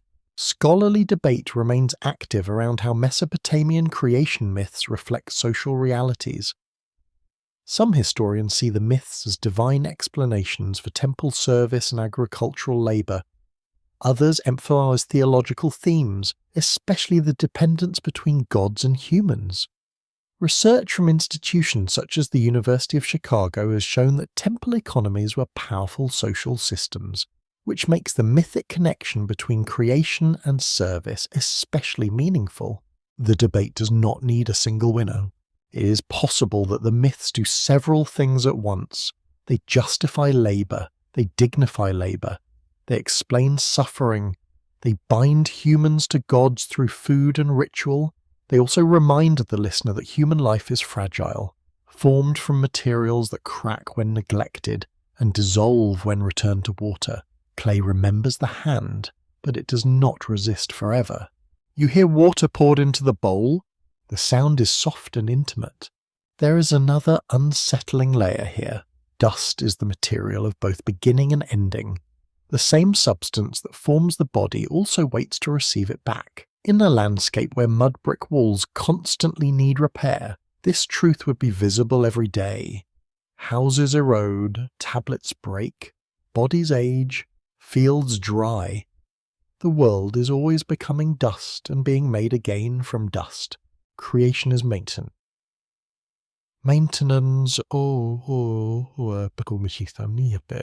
That may be the deepest labour of all. The negative order is not merely something that existed before humanity. It is the pull toward formlessness that humanity must endlessly resist. You sweep a floor and dust returns. You repair a wall and weather returns. You plant grain and food and hunger returns. You speak a name and forgetting returns. Human work is the daily refusal of the negative, repeated until the worker becomes tired enough to understand myth. Perhaps that is why the old stories make labour sacred. If work is only exploitation, the spirit breaks. If work is only holy, the body breaks. Ancient myth holds both together uneasily. Humans serve gods, but gods also depend on humans. Temples need offerings, rituals need voices. Divine presence in the city requires human hands to wash, feed, clothe, and honour the sacred image. The servant becomes necessary to the master. That dependence is quietly powerful. You imagine a temple kitchen before dawn. Grain is ground with steady pressure. Bread is shaped, beer is poured, smoke rises. The scent of flour, yeast, oil, and ash fills the rooms. These offerings are not symbolic in a shallow sense. They are part of a cosmic household. The gods receive care because care sustains relationship. Humanity's labour becomes the bridge between earth and heaven. Yet the bridge rests on tired backs. A worker kneads dough while priests recite polished words. A farmer opens an irrigation gate while scribes count the yield. A potter shapes jars that will carry offerings to gods whose names endure longer than his own. The labour of dust is personal and anonymous at the same time. It gives meaning, and it consumes those who perform it. You place your palm near the clay figure. It seems almost warm. The figure does not ask why it is made. That question will come later, inside human consciousness, when the first breath becomes memory, fear, hunger, and longing. To be human is not merely to work, it is to know that you work, and to wonder whether the burden is gift, punishment, accident, or inheritance. That wondering may be the first rebellion of clay. The negative civilization may hide inside that wondering. It is the suspicion that human purpose was assigned by systems older than human consent. It is the feeling that life begins after the terms have already been written. It is the quiet recognition that the gods of order may have inherited a machinery of need from a darker and older arrangement. Humanity enters the world not at the beginning, but in the middle of a task. The field grows still. The clay figure waits. The dust lifts in the evening air, glowing briefly in the last light. For one breath, it looks almost like stars. Then it settles back to earth. And you understand why ancient people could see the human body as sacred, burdened, temporary, and strange, made from dust, returned to dust, asked to hold the world together between those two silences. A brittle ladder of names rises in the dimness, and every rung seems partly cracked. You stand before a genealogy of gods, ancestors, rulers, forces, and shadow parents whose order has been written with confidence. That confidence is exactly what makes you suspicious. Ancient lists often look calm on the surface, but beneath them you can feel the pressure of decisions made long ago. Someone arranged this. Someone chose the order. The room around you is narrow and warm now, lit by a low flame that trembles in a clay bowl. The scent of wax smoke hangs against the walls. On a table, a tablet bears columns of divine names, each one pressed carefully into damp clay by a hand trained to respect tradition. The signs look orderly. The spaces between them do not. They feel like cracks where older memories have been sealed. A succession is never innocent. To say one being comes after another is to create inheritance. To say one power descends from another is to explain legitimacy. To place a god within a family is to give that god history, rank, and claim. Divine genealogy does what royal genealogy does. It turns power into something that appears natural, almost inevitable, as though authority itself has blood and parents and a childhood. Mainstream scholarship confirms that Mesopotamian scribes compiled god lists and mythic genealogies over many centuries, preserving divine relationships that changed across time and region. Researchers at Yale, Oxford, and the University of Chicago have shown that these lists were tools of learning, theology, classification, and cultural memory. They did not merely record religion, they organized it. That organization is beautiful and also dangerous. You look at the first names in the list. They are old, abstract, and heavy. Some seem less like personalities than conditions. Sky, earth, water, depth, breath. There are divine parents who feel less like characters and more like cosmic principles wearing temporary masks. Then suddenly, as the list continues, the figures become more active, more political, more like rulers in a celestial city. This is the broken succession. Not broken because the scribes were careless, although occasionally humanity does enjoy being careless. It is broken because the order may conceal older breaks. A later divine family tree can make replacement look like birth. It can turn conquest into inheritance. It can transform the disappearance of older powers into a polite sequence of generations, or very tidy, very superficial. A quirky fringe tidbit claims that the negative rulers were once placed at the head of the divine succession, but later scribes removed them and replaced their names with abstract words such as darkness, deepened, or silence. No standard evidence confirms such an editorial purge. Yet the idea survives because divine genealogies often begin with figures who feel strangely impersonal. They seem to stand at the border between being and concept. You move closer to the tablet. The clay surface is uneven beneath imagined light. Some signs are clear. Others fade where a thumb once smoothed the clay, or where damage bit into the line. You can almost see the scribe deciding how to preserve an inherited order. Perhaps he copies faithfully, perhaps he harmonizes conflicting traditions, perhaps he inserts a local god into a grander structure, because every city enjoys discovering that its god was important all along. Ancient politics had excellent manners when disguised as theology. The open scholarly debate turns on how much these divine arrangements reflect old mythic memory and how much they reflect later scribal system building. Some historians view god lists as learned attempts to classify a crowded religious world. Others see them as preserving echoes of older local cults and forgotten divine hierarchies. A cautious reading accepts both possibilities because ancient texts are rarely kind enough to be only one thing. The genealogy before you begins to look less like a ladder and more like a repaired wall. Some bricks are ancient, some are newer, some have been shifted from other buildings. The wall stands, but its seams remain visible when the light slants correctly. Divine succession may work the same way. It presents continuity, yet its materials come from many places, many periods, many communities, and many anxieties. You can feel the anxiety most clearly near the beginning. Beginnings are difficult because they must explain why current order deserves to exist. A king traces his line to noble ancestors. A city claims divine favour from deep time. A priesthood preserves rituals said to be ancient beyond question. A cosmic system names elder beings who give birth to younger rulers. In each case, the present borrows authority from what cannot answer back. The dead are very useful in happier arguments. So are the forgotten. If the negative civilization represents a prior order, then the broken succession is where that prior order might have been domesticated. Older powers need not be erased completely.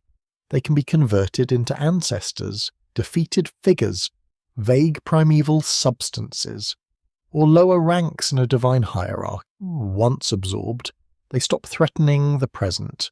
They become part of the family album, placed near the front where nobody asks too many questions. You picture a later god inheriting an older title. The title once belonged to a local force tied to a marsh, topped to a mound and storm or ancestral shrine. Over time, as cities expand and traditions merge, the title is attached to a stronger deity. The older presence fades, but the title remains, like a robe passed to a new body. Eventually, listeners assume the robe was always made for the wearer. This is how memory changes costume. A soft sound comes from the corridor, perhaps sandals against stone. For a moment, you imagine scribes walking between tablet shelves, carrying baskets of texts, comparing traditions to deciding which versions belong together. Their work is not deception in a crude sense. It is preservation under pressure. Without them, much would vanish. Because of them, much survives in altered form. That is the paradox. The broken succession may preserve the very thing it conceals. An older being demoted to ancestor still remains in the chain. An abstract primeval figure still marks a place where thought once paused. A strange name in a list still keeps a tiny door open. The system tries to close the past into order, but the past leaves fingerprints on the lock. You trace the divine line in your mind. First, hidden depth, then elder powers, then more familiar gods, then divine assemblies, then cities, kings, priests, workers, and the human world of obligation. It looks smooth when recited aloud. Yet each transition could contain struggle. Each generation could mask replacement. Each inheritance could cover a wound. Perhaps the negative ones were not defeated in battle. Perhaps they were genealogized. That is a quieter fate, and maybe a more complete one. To be fought is to remain visible. To be turned into an ancestor is to be made useful.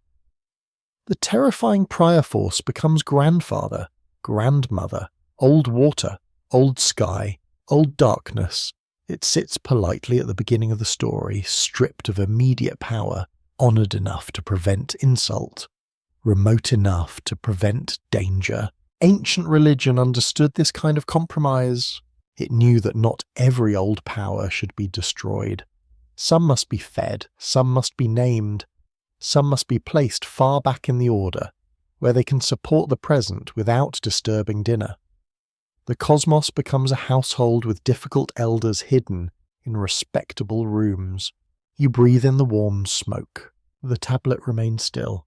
The broken succession does not prove a hidden civilization before the known gods. It reveals something subtler and more useful. Ancient people managed the past by arranging it. They used genealogy to tame origin, to join conflicting memories, to explain why later gods held power. In that arrangement, something earlier may survive as a shadow at the head of the line, not a clear ruler, not a clean name, only the pressure of an older order, pressed into clay and softened into ancestry. You step away from the tablet, but the ladder of names remains in your mind. It rises into heaven, descends into depth, and bends in places where no official story admits bending. The succession is broken, yet still standing. Its cracks do not ruin it. They allow you to glimpse the darkness sealed inside. The path leads into a city that remembers itself incorrectly. Its walls are proud. Its temple platform catches the sun, and its processional ways seem to know exactly where they are going. Yet every stone, every brick, every prayer has passed through too many hands to remain pure. Memory does not sit still inside a city. It is traded, repaired, exaggerated, and occasionally dressed in a very fine robe. A bell sounds somewhere far away. You stand near a gate where travellers enter with baskets, animals, news, and rumours from other settlements. The air smells of warm dates, dust, donkey hide, and smoke from cooking fires. A woman argues over grain measures. A child pulls at a reed mat. A scribe waits with a tablet, looking deeply burdened by the existence of everyone else. The city is alive with exchange, and exchange changes stories. No tradition stays untouched in a market. Ancient Mesopotamian cities often had their own patron deities, local cults, ritual calendars, and sacred histories. Mainstream research from institutions such as the University of Chicago, Yale, and Oxford confirms that religious traditions varied across places and periods, even when they shared names, themes, and mythic structures. A god's role in one city could differ from that god's role elsewhere. Local memory shaped divine identity. That matters because cities competed in holiness. A city did not merely want strong walls, good fields, and reliable canals. It wanted an ancient story. It wanted to be central, favoured, chosen, and older in demeaning than its rivals. Its god needed dignity. Its temple needed prestige, its rituals needed deep roots, and if those roots were tangled with old traditions from nearby places, well, that was not a problem. That was cultural development, with a nice festival attached. You walk through the gate and hear many voices. Some speak of one god as Lord of the Waters. Others remember the same god through wisdom, magic, craft, or creation. Another group honours a goddess with older local features that later theology will smooth into grander form. In one household, ancestors matter most. In a temple, official liturgy dominates. In a workshop, protective charms carry practical fear. The city does not hold one memory. It holds a crowd. The crowd does not always agree. This is how cities remember wrongly. Not through simple error, but through layered inheritance. An older shrine is absorbed into a newer temple complex. A local spirit becomes an aspect of a greater god. A myth once tied to one place is retold in another. A title migrates. A ritual survives after its original explanation fades. Over time, people begin to speak as though the newest arrangement was always ancient. Human beings adore doing this. We rearrange the furniture, then insist the room has always felt this way. Ancient cities were not so different. Though their furniture included divine statues, sacred boats, priestly offices, and a concerning number of sheep.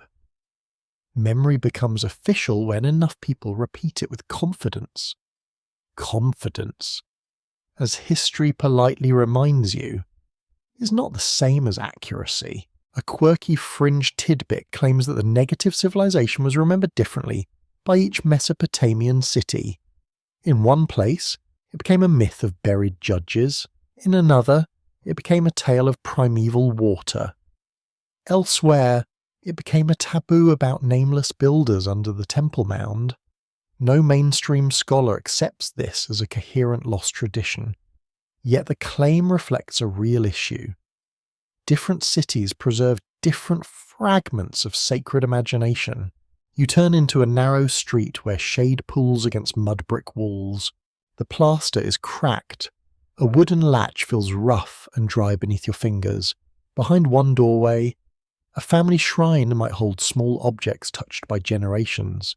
Behind another, clay figurines may guard against illness, danger, or unseen forces. This is religion below official theology. It is household, practical, anxious, and intimate. The great gods rule the city, but small fears rule the night. Those small fears may preserve older memories. Official myths tend to become grand and organized.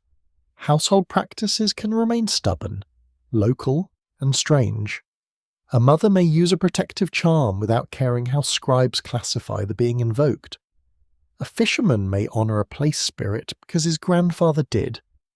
A midwife may know words never carved on a royal monument. Such practices can carry the memory of older sacred worlds beneath polished temple religion. The scholarly debate here remains careful and fascinating. Some historians argue that popular religion and official religion interacted constantly, shaping one another over time. Others caution that evidence for ordinary practice is uneven and often filtered through elite scribal records. Research associated with Harvard and the University of Pennsylvania has helped illuminate daily life, but the private fears of ancient households still flicker through small finds rather than full speeches. You listen at the doorway, only quiet answers. The city's wrong memory is not a failure. It is survival. A tradition that never changes may die when its conditions vanish. A tradition that adapts can continue, even if adaptation distorts its origin. This is why gods gain new titles. Myths shift emphasis, and older powers are folded into later systems. Memory bends because life bends. The river shifts, and the city must adjust its canals. Perhaps the negative civilization survives through such bending, not as a single remembered nation, but as a set of recurring distortions. Wherever a city claims that its god brought order from darkness, a trace of the older darkness remains. Wherever a temple announces that the sacred center has always stood here, the buried layers below quietly disagree. Wherever a myth explains present authority as eternal, the shape of replaced authority lingers like a bruise. You cross a courtyard paved with worn brick. The heat has stored itself in the ground, and the soles of your feet feel it. Nearby, a priest may recite a hymn whose lines have been copied for generations. The words are old, but not original in the pure sense. They have crossed mouths, regions, schools, and political changes. A phrase once describing one landscape may now decorate another. A god once local may now sound universal. The city has learned to speak in inherited voices. This is not deception exactly. It is how human communities create continuity in a world that keeps breaking continuity. Floods come, kings fall, temples burn, languages shift, families move. New rulers honor old gods for political wisdom, sincere belief, or both. Scribes repair memory with whatever pieces remain. The result is powerful, sacred, and sometimes wrong in the most revealing way. Wrong memory shows what people needed to believe. It shows the shape of fear, pride, and longing.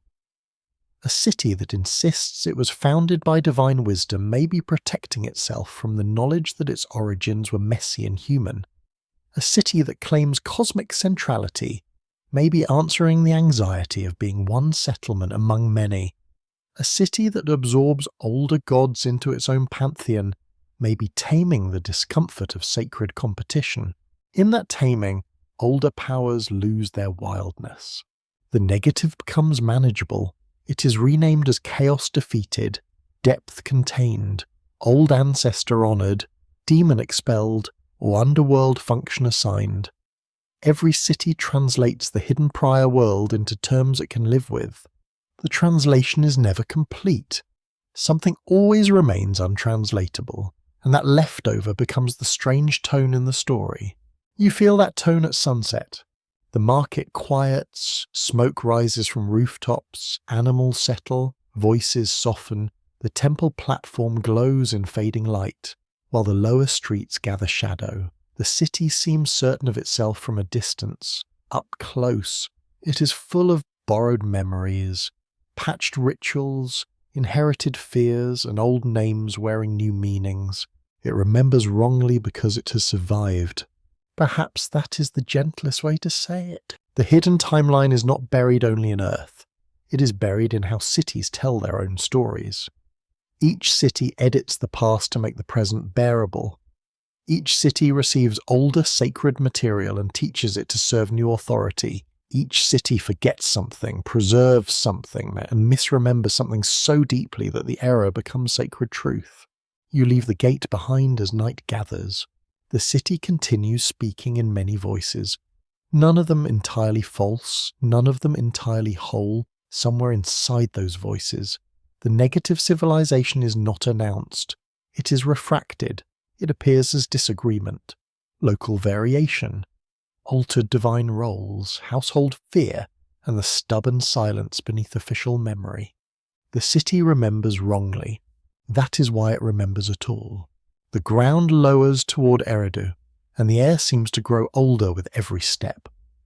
You approach a place that ancient tradition remembered as a beginning, a city of deep water, wisdom, and sacred antiquity. It does not rise like a proud capital in your imagination. It appears slowly through haze, reed beds, and the pale shimmer of heat, as if the land itself is reluctant to reveal it. The silence here feels deliberate. You stand near a low mound where generations of building have settled into earth. The wind carries the scent of salt, clay, and marsh plants drying in the sun. A bird calls once, then vanishes into the white sky. Beneath your feet, older floors lie under later floors, and beneath those, more traces wait in compressed darkness. Eridu feels less like a city than a memory layered into mud. Ancient sources remembered Eridu as one of the first cities, and later tradition placed kingship there at the dawn of ordered civilization. Archaeology confirms that the site was occupied from very early periods, with temple structures rebuilt across long stretches of time. Scholars connected with institutions such as Cambridge, Oxford, and the University of Chicago have examined Eridu as a crucial site for understanding early settlement, ritual continuity, and sacred urban development. That is the firm ground beneath the dream. Yet Eridu also invites speculation because beginnings always do. When a place is remembered as first, the mind leans closer. First city, first shrine, first kingship, first arrangement of sacred order. Such claims do not simply describe a location, they transform it into a threshold. They tell later generations that something important crossed from hiddenness into visibility there. You walk toward the imagined temple precinct. The sun warms the back of your neck. The ground is uneven, scattered with small stones and potsherds. In the distance, the old marsh seems to breathe, its reeds moving in slow bands under the wind. Water and earth meet here without clear agreement. That unstable boundary suits Eridu perfectly, because the city belongs to both archaeology and myth. both mud brick and memory. It is a city at the edge of form. In later Mesopotamian religion, Eridu was strongly associated with a god of wisdom, deep waters, crafts, and hidden knowledge. This connection gave the city a peculiar authority. Wisdom here is not loud conquest. It rises from depth. It is cool, secretive, and old. It belongs to underground waters, ritual knowledge, and the subtle arts that make civilization possible without needing to shout about it. Civilization rarely begins with shouting. It begins with measuring, mixing, storing, remembering, and pretending that someone definitely knows what is happening. A quirky fringe tidbit claims that Eridu was built over a sealed entrance to the negative realm, and that its temple was not a house of a god, but a lid placed over an older power. There is no accepted archaeological evidence for such a doorway, and the idea belongs to the shadowed shelves of alternative history. Yet as a symbol, it is strangely fitting. Eridu is repeatedly rebuilt upward, as though each sacred layer presses down upon something earlier. You stand beside the imagined foundation. A temple foundation is never only practical, it creates a meeting point between surface and depth. Builders place bricks over earth, but also order over uncertainty. Offerings may be buried, rites may mark the ground. The building becomes a negotiation with what lies beneath. In a landscape of shifting water, unstable soil, and ancient occupation, that negotiation feels almost physical. Eridu's temple sequence matters because repeated rebuilding suggests continuity, but not just the sameness. Each generation inherits a sacred spot and changes it. Walls expand down, the platforms rise. Ritual meanings shift. Old foundations remain below, carrying their earlier forms inside the new one. This is how a shrine becomes an archive without words, a vertical memory of devotion, authority, and replacement. The debate among scholars remains open on how to interpret this continuity. Some emphasize long-term religious tradition centered on a sacred location. Others point to social, environmental, and political changes that reshape the site across time. A careful historian does not turn every layer into a secret, but neither does a careful storyteller ignore the emotional force of so many layers gathered in one place. You feel that force now. It is in the stillness between the reeds. It is in the heat rising from the mound. It is in the way Eridu seems to ask whether the first sacred center was built to invite a god upward, or to keep something older below. The question is not meant to be answered too quickly. Quick answers are usually for people selling dramatic thumbnails. Here the pace is slower. Imagine the earliest shrine, not grand yet, perhaps modest in size, built of materials that require constant care. Its walls are pale with plaster, its floor is swept, offerings are brought by hands that leave no names.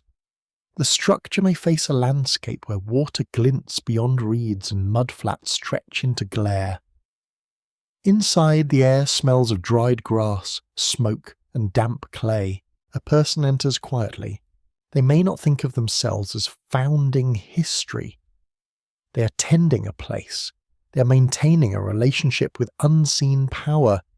Later ages will call the city first, sacred, ancient, perhaps even primeval. But in that early moment, the act is simple. Clean the floor, bring the offering, repair the wall, speak the words, hope the world holds. That hope is the heart of Eridu. The hidden civilization, if it can be spoken of here, is not discovered as a buried palace. It is sensed in the tension between deep water and temple floor. The waters below suggest an older sacred order, fluid and hidden. The temple above suggests named divinity, ritual control, and social memory. Between them lies the human desire to make contact without being swallowed. You stand at that boundary. For a moment, You can almost imagine the negative as the pressure of depth itself. Not wicked, not benevolent, but prone. Unbothered and patient. It does not need worship because it existed before worship. It does not need a statue because it exists beneath all statues. Later gods may draw wisdom from it, but they also place themselves between humans and its unfiltered presence. That may be why wisdom and danger feel so close here. Deep knowledge is rarely comfortable. It may reveal that order is younger than it pretends. It may suggest that gods inherit older territories. It may whisper that civilization is not a beginning, but a careful covering placed over an ancient instability. Eridu becomes the perfect symbol because it is remembered as first while standing on things even earlier than memory can comfortably hold. The mound glows in late light. The reeds darken at their roots.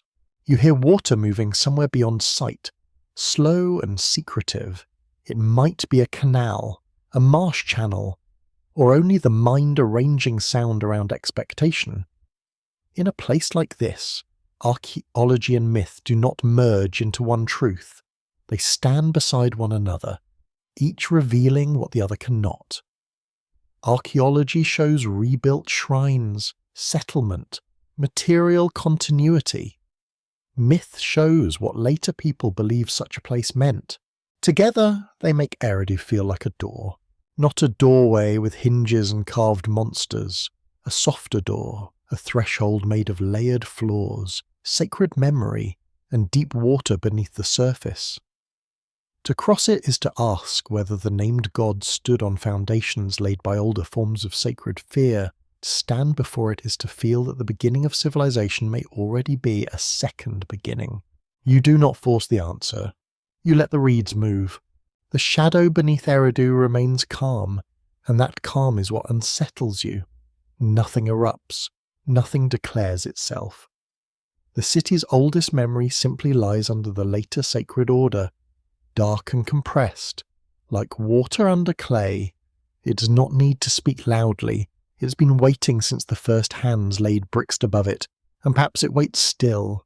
The night sky opens above you like a dark roof without beams. Stars gather in patient clusters, bright enough to guide a traveller, distant enough to refuse comfort. You stand on a high ridge beyond the river plain, where the wind smells of cold stones, dry grass, and smoke from a fire almost burned down to ash.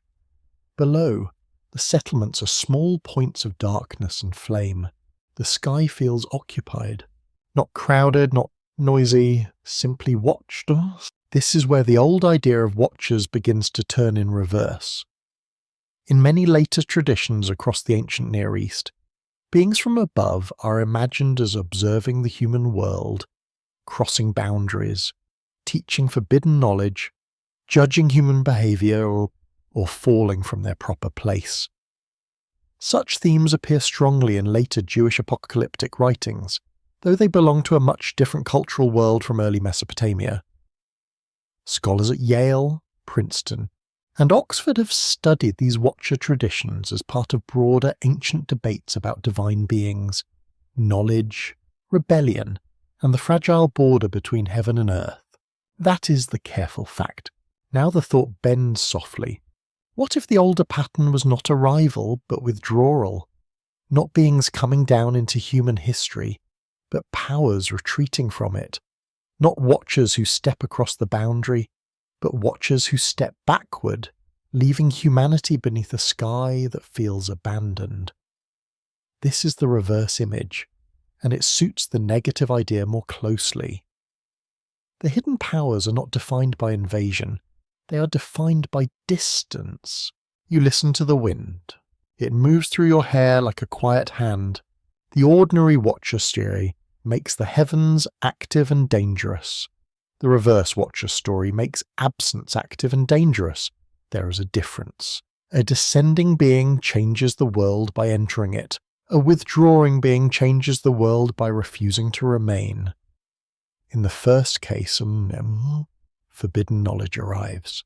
In the second, protection, explanation, or guidance disappears. The silence left behind becomes the message. That silence can be heavier than speech. A quirky fringe tidbit claims that the negative beings were called reverse watchers by modern occult writers, not because they observed humanity, but because they watched the gods themselves from behind creation. According to that speculative tale, they retreated whenever a name was spoken, as if language burned them away. There is no accepted ancient source for such a category. Still, the image carries a peculiar poetic chill. To be watched from behind creation is not cheerful. It suggests a gaze older than the world's arrangement, a gaze that does not intervene because intervention would make it part of the visible order. The reverse watcher remains powerful by refusing contact. Its authority is not command, but distance. It becomes the presence you feel when heaven is too high, when prayer rises and seems to vanish into open air. Ancient religion often wrestled with distance from the divine. Gods could be near in images, temples, dreams, omens, and rituals. They could also feel remote, angry, hidden, or sculptant. Mesopotamian prayers sometimes speak from distress, asking why a sufferer has been afflicted, or why divine favour has withdrawn. The sacred world was not always reassuring. It could be intimate one day and unreachable the next. That emotional rhythm matters. A god who is always close becomes familiar. A god who is always distant becomes abstract, but a god who withdraws after nearness creates longing. The human mind fills that longing with explanations. Perhaps a taboo was broken. Perhaps an offering was missed. Perhaps older powers interfered. Perhaps the divine order itself rests upon a deeper retreat that no ritual can fully repair. You sit beside the dying fire. The coals glow red under grey ash. The reverse watcher is not a person standing behind a cloud. It's a way of imagining sacred absence as intentional. It answers the feeling that something once nearer has moved away. Many ancient cultures preserve myths of a lost closeness between gods and humans, a time when the boundary was thinner, when divine speech, knowledge, or presence moved more freely. Later, separation becomes a wound explained through story. Scholars continue to debate how these motifs of separation, dissent, and forbidden knowledge moved across cultures. Some emphasize shared mythic patterns in the Eastern Mediterranean and Near East. Others warn against forcing distant traditions into one ancient system. Research from major universities treats each tradition within its own language, date, and setting, while still noticing repeated human questions about heaven, knowledge, and transgression. The debate remains usefully untit. It prevents the story from becoming too neat. You look upward again, and the stars seem less like lamps than holes in a dark fabric. Through them, perhaps, something beyond order glances inward. That is not astronomy, of course. It is the old human habit of making the sky into a witness. People have always looked upward when the ground fails, when grief arrives, when crops die, when children are born, when kings lie, which is apparently a very ancient hobby. The sky receives all this without changing expression. In the reverse watcher image, the negative civilization does not teach metalwork, magic, writing, or astronomy. It teaches by subtraction. It removes certainty. It leaves humans with partial knowledge and unanswered need. The later gods may organize the heavens, assign stars, count months, and send omens, but the older watchers in Reverse belong to the sky before assignment. When looking upward meant meeting immensity rather than reading a system, this makes them less dramatic but more haunting. A descending watcher can be blamed. A retreating watcher cannot be reached. It becomes a memory of abandonment, a force that shapes religion through hunger for return. The temple, the hymn, the offering, the omen reading, the royal ritual, all may be understood as attempts to rebuild contact with what has withdrawn. Civilization becomes a ladder raised into absence. You imagine people on rooftops at night. They watch the stars from flat mud brick terraces, while warm air rises from sleeping rooms below. Someone counts the moon's changing face, someone whispers a prayer, someone wonders why a dream came, someone fears that a god has turned away. These are not foolish questions. They are early forms of attention, and attention is one of humanity's oldest sacred tools. The reverse watchers live in that attention, not as proven beings, but as the shape of a question. Who is watching whom? Do humans watch the sky, or does the sky watch humans? Do gods observe people, or do people invent gods because the universe feels too silent to bear? Perhaps the most unsettling possibility is that both are true in different ways. Human beings are watched by what they imagine, and their imagining watches them back. Softly, the fire collapses inward. A few sparks rise, then fade. The negative realm deepens through retreat. Its powers do not stand before humanity as rulers. They withdraw far enough to become longing, fear, and interpretation. Their absence may be why later divine systems become so busy, so many names, so many rituals, so many signs, so many careful readings of liver, dream, star, smoke, birth, storm, or an accident. It is almost as if the world became a message after the sender stepped away. That is the reverse watcher's gift, or wound. It leaves humans reading everything. A bird's cry before dawn, a crack in a wall, a sudden fever, a flood arriving too early, a star appearing where memory says it should not. The universe becomes filled with possible meanings because the original speaker cannot be found. In such a world, priests and scribes do not merely preserve religion, they manage uncertainty. You stand as the first grey light touches the ridge. The settlements below begin to stir. Smoke rises from cooking fires, animals shift in their pens, the stars fade. Not because they vanish, but because daylight covers them. That too feels like a lesson. Absence is not always disappearance. Sometimes it is concealment by brightness. The watchers in reverse remain hidden by the very order that follows them. They are not before the Anunnaki as a rival court with banners and thrones. They are before them as distance is before longing, as silence is before prayer, as the unreadable sky is before astronomy. Their power lies in retreat, in the deep refusal to become part of the named arrangement. And so the ridge grows quiet. The fire is ash, the sky brightens, and whatever watched from behind the dark withdraws once more, leaving you with the old sensation that history begins under a gaze it can never quite meet. The sky becomes a calendar before anyone calls it one.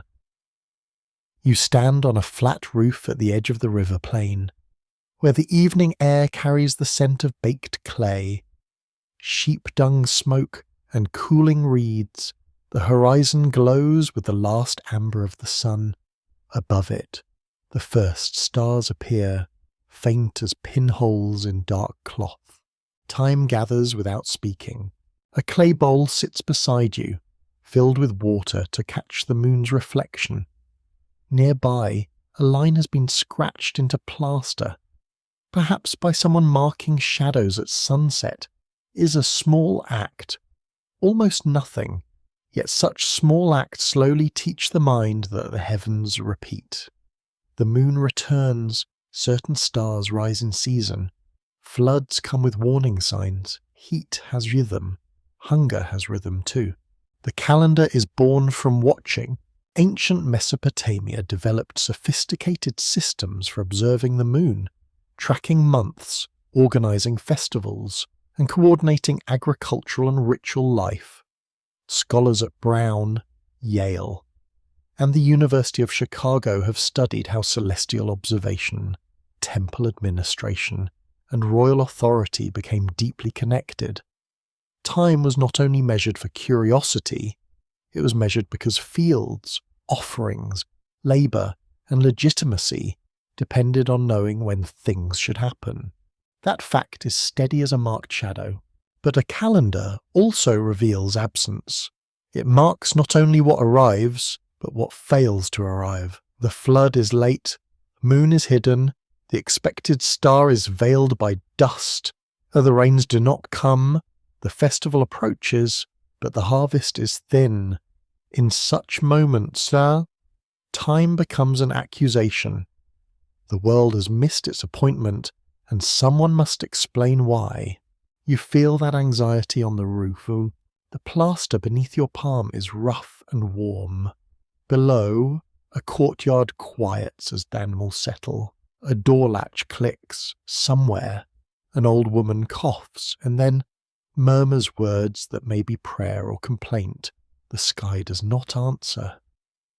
It continues arranging itself with terrible calm, as though human hunger has not been entered into its schedule. Very professional of the universe. This is where the calendar of absence begins to take shape.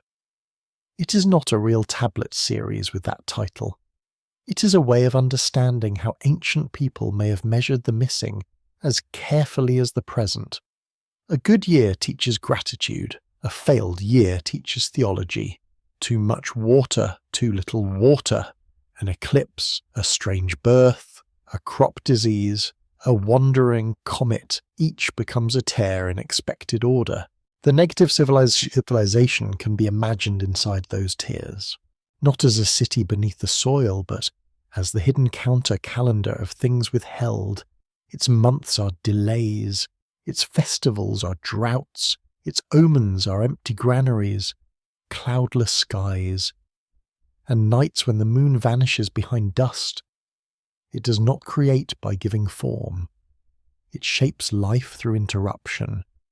It makes humans notice order because order has failed. That is a powerful teacher. A quirky fringe tidbit claims that the negative ones measure time backward, beginning not with creation, but with the first loss. In this speculative tradition, their calendar counted disappearances, not arrivals, and every cycle ended when a name was forgotten. There is no accepted ancient evidence for such a system, yet as a poetic idea, it captures something true about historical memory. People often date their lives from what vanished. A flood, a death, a famine, a fall. These become markers more intimate than kings. Mainstream archaeology and textual study show that environmental change mattered deeply in Mesopotamian history. River behaviour, salinization, shifting channels, drought pressures, and agricultural demands all shaped settlement and political life. Research published through major scientific institutions has explored how climate and landscape changes affected ancient societies. Those scholars continue to debate the exact relationship between environment, social stress, migration, and state formation. That debate remains open and necessary. It is tempting to turn every collapse into a weather report. It is also tempting to ignore the sky entirely and blame only kings, or wars, and bad management, which history provides in generous quantities. The truth is usually less tidy. It is human systems and natural cycles entangle. A drought becomes political when grain stores are unequal. A flood becomes theological when the temple survives but homes do not. You watch the moon rise. It is thin, silver, and careful. The moon's phases teach disappearance without finality. It grows, fills, fades, disappears, and returns. To ancient observers, this cycle offered reassurance and warning together. Absence was not always death. Sometimes it was preparation. Sometimes the hidden thing was still moving, invisible but faithful. The dark moon may have been frightening, but it also promised return. That promise is fragile. If return can be trusted, then ritual can align with time. If return fails, then the hidden powers have become dangerous. A calendar turns the world into expectation, and expectation creates vulnerability. Before calendars, a late flood is misfortune. After calendars, a late flood is broken order. The mind begins to ask who has interfered, who has withdrawn, who must be appeased, and who has been forgotten. The negative realm thrives in broken expectation. It is the space between the date and the event. The empty night where the sign should have appeared, the cracked field waiting for water, the silent temple when no favourable omen comes. It is not merely darkness, it is scheduled darkness. Darkness that arrives where light was expected. That makes it colder. You imagine a temple astronomer watching from a roof. He knows the paths of stars better than most people know the paths between houses. He records appearances, intervals, anomalies, and repetitions. His hands are steady, but his work is not purely scientific in the modern sense. Observation feeds interpretation. Interpretation feeds decision. Decision feeds ritual and rule. The heavens are red because the kingdom must act. The sky becomes administration. Naturally, even the moon gets paperwork. Yet beneath the humour lies unease. The more carefully people measure time, the more painfully they perceive deviation. A wandering star may become a warning. An eclipse may demand ritual response. An unusual storm may be read as displeasure. The calendar does not remove fear. It organises fear into dates, duties, and expert readings. Perhaps this is why the negative must be cyclic. It returns through absence again and again, not as a single ancient event, but as a recurring pressure. Each dry season recalls the possibility of final dryness. Each flood recalls the possibility of unmaking boundaries. Each failed harvest recalls the old suspicion that creation can be interrupted. The hidden civilization is therefore not behind time. It is inside time, moving through the places where cycles weaken. You touch the bowl of water. The moon breaks into trembling pieces. For a moment, reflection teaches the whole secret. The sky is present in the water, but disturbed by the slightest touch. Order may be real, yet easily broken in experience. A calendar may track the moon, but it cannot stop grief. It may predict a season, but not guarantee mercy. Ancient wisdom understood this, which is why observation and ritual stood together. Knowledge watched, prayer answered, the fear knowledge could not calm. The calendar of absence becomes a sacred map of uncertainty. It tells you that what is missing can govern as strongly as what appears. The absent flood rules the field, the absent air rules the palace. The absent God rules the prayer, the absent name rules the tablet's broken edge, the absent answer rules the listener drifting under a dark ceiling, wondering why the first stories begin with so much already lost. Night deepens over the roof. Below, the city sleeps in layers of breath, animal warmth, banked embers, and stored grain. Above, the stars resume their slow arrangement. They seem eternal, though even stars are not beyond time. To the ancient watcher, they offer a pattern, and perhaps that is enough. Pattern does not erase absence. It gives absence a frame. You step back from the bowl. The moon reforms on the water, pale and untroubled, yet you know how easily it shattered beneath your touch. That is the lesson written across the old sky. Civilization measures return because it fears non-return. It builds calendars because absence must be anticipated, softened, named, and survived. The negative does not need to break time. It only needs to make time wait. The room grows smaller, and the sound of the outer world softens behind thick walls. You stand in a chamber prepared for agreement, though no ordinary treaty lies open here. There are no ambassadors with polished phrases, no kings weighing tribute, no scribes pretending not to hear every awkward pause. Instead, there is a bowl of water, a clay lamp, a strip of woven cloth, and a tablet waiting to receive terms nobody fully understands. The air smells of oil and wool. A covenant is a dangerous kind of promise. It binds two sides across fear. It gives shape to uncertainty and turns dread into obligation. In the ancient world, agreements between rulers could call gods as witnesses. because human memory alone was too fragile and, frankly, too convenient. When profit appeared, the divine made an agreement heavier. A broken oath could echo beyond the room. Mainstream records confirm that ancient Mesopotamian treaties, oaths, and legal agreements often invoke divine witnesses and consequences. Scholars at Yale, Harvard, and the University of Chicago have studied how law, ritual, kingship, and religion intertwined in cuneiform cultures. A promise was never only private when gods, temples, land, families, and future harvests might stand inside it. That fact leads you inward. What if humanity's oldest relationship to the sacred was not simple worship, but a covenant with absence? Not a signed agreement. Of course, no tidy tablet stamped with the seal of the negative kingdom, which would be terribly helpful and suspiciously marketable. Rather, a deep pattern of exchange. Humans receive life, harvest, time, and fragile order. In return, they give labour, offerings, memory, and fear. The bargain is not equal. You feel that immediately. A lamp flame trembles against the chamber wall.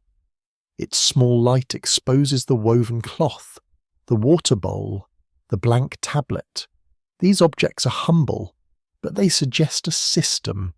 Water must be managed, cloth must be made, clay must be shaped, words must be stored.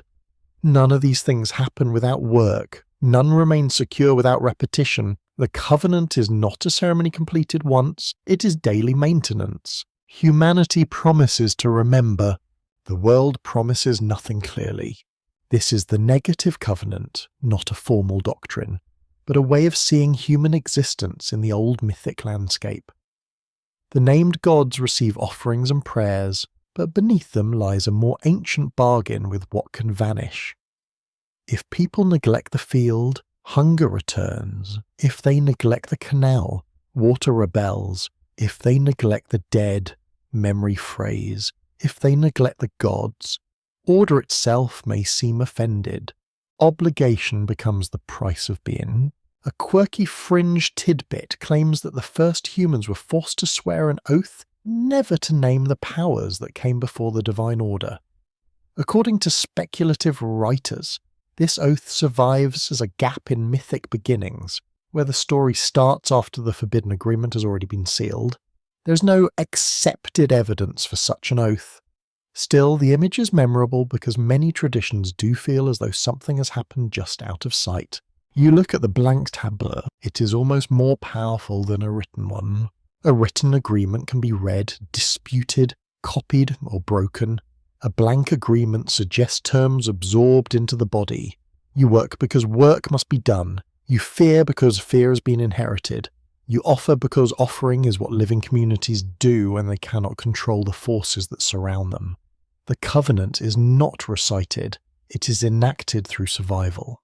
Scholars continue to debate how ancient Mesopotamian ritual should be understood, whether as practical service to divine images, symbolic communication, social control, devotional care, or all of these together. Research from major universities has shown that rituals were deeply embedded in economic and political life. Yet they also carried emotional and cosmic meaning. The question remains open because ancient practice refuses to fit inside one modern box. Ancient people were inconvenient that way. They fed gods with real food and sacred intention. They counted offerings with administrative precision and spiritual seriousness. They feared demons, honoured ancestors, served temples, trusted omens, and complained when suffering arrived without explanation. Their world did not divide neatly between belief and management. It braided them together until one could not be pulled free without damaging the other. That braid is covenant. You step closer to the bowl. The water reflects the lamp, making a second flame below the surface. The upper flame belongs to the room, the lower flame belongs to depth. Between them, the water trembles with every breath. It is a small image of the human condition. You live on the surface, but your obligations reach downward into what you cannot see. Perhaps the negative covenant begins there. It says that humans stand between named order and unnamed withdrawal. They must serve the visible gods, but also appease the old threat of disappearance. They must build, remember, repair, count, and mourn. They must keep speaking names because silence is always waiting. They must keep tending bodies because dust is always patient. They must keep organizing time because absence loves delay. This is not a cheerful contract. It is an ancient one, yet it is not without tenderness. A covenant, even an unequal one, creates relationship. It says the world is not merely random force, but it can be addressed, watched, interpreted, and met with action. The offering placed before a god, the water poured for the dead, the grain stored against hunger, the wall repaired before rain, all belong to the same gentle defiance. You do what you can. That is deeply human. The hidden order may demand more than it gives, but human beings answer with rituals of care. They light lamps, they clean thresholds, they mark seasons, they bury their dead with objects of memory, they teach children words for river, star, field, and danger. They press signs into clay so breath can become durable. Every act says the same thing in a different voice. We are not gone yet. The chamber seems to hear that. The walls hold the lamp glow softly. Somewhere beyond them, a night insect taps against a surface again and again, seeking entry or escape. Its tiny sound becomes strangely important. Even small lives negotiate boundaries. Even small bodies test the edge between inside and outside. The ancient world noticed such things and made meanings from them, because meaning is another form of shelter. The covenant is therefore not only with gods, it is with continuity. Humanity agrees to carry memory forward. Though memory wounds, it agrees to repeat labour. Though labour exhausts, it agrees to fear the invisible. Though fear wearies the heart, it agrees to love the fragile world anyway. Though everything made from clay will crack, the negative is held at bay not by victory but by patient recurrence. Again the floor is swept, again the offering is placed, again the name is spoken.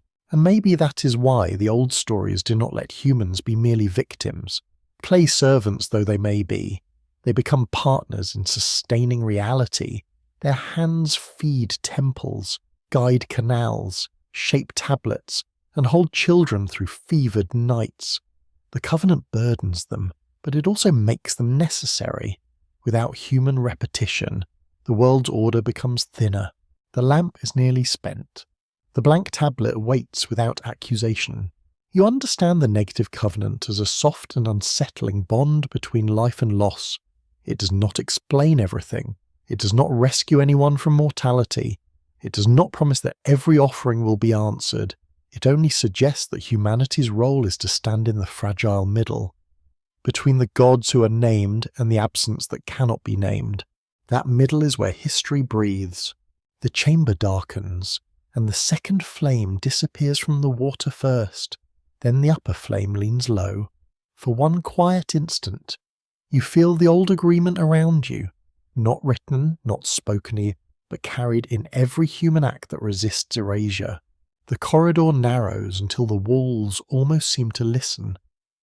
You move through a passage of packed clay and old plaster, where lamp smoke has darkened the ceiling in wavering stains. Somewhere ahead, a door stands closed. It is not large. It is not decorated with monsters or royal boasts. It is only wood, iron darkened by age, and a latch cold enough to make your fingers pause. Some doors ask for silence. Behind this door lies the forbidden before, the part of ancient memory that later voices may have approached carefully. Not forbidden in the sense of a single known law, carved for all to see. That would be far too convenient. Rather, it is forbidden by discomfort, by priestly caution, by political necessity, by the simple danger of naming what a community has learned to leave unnamed.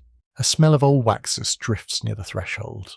You imagine a scribe standing where you stand, tablet in hand, and deciding how much of an inherited tradition to preserve.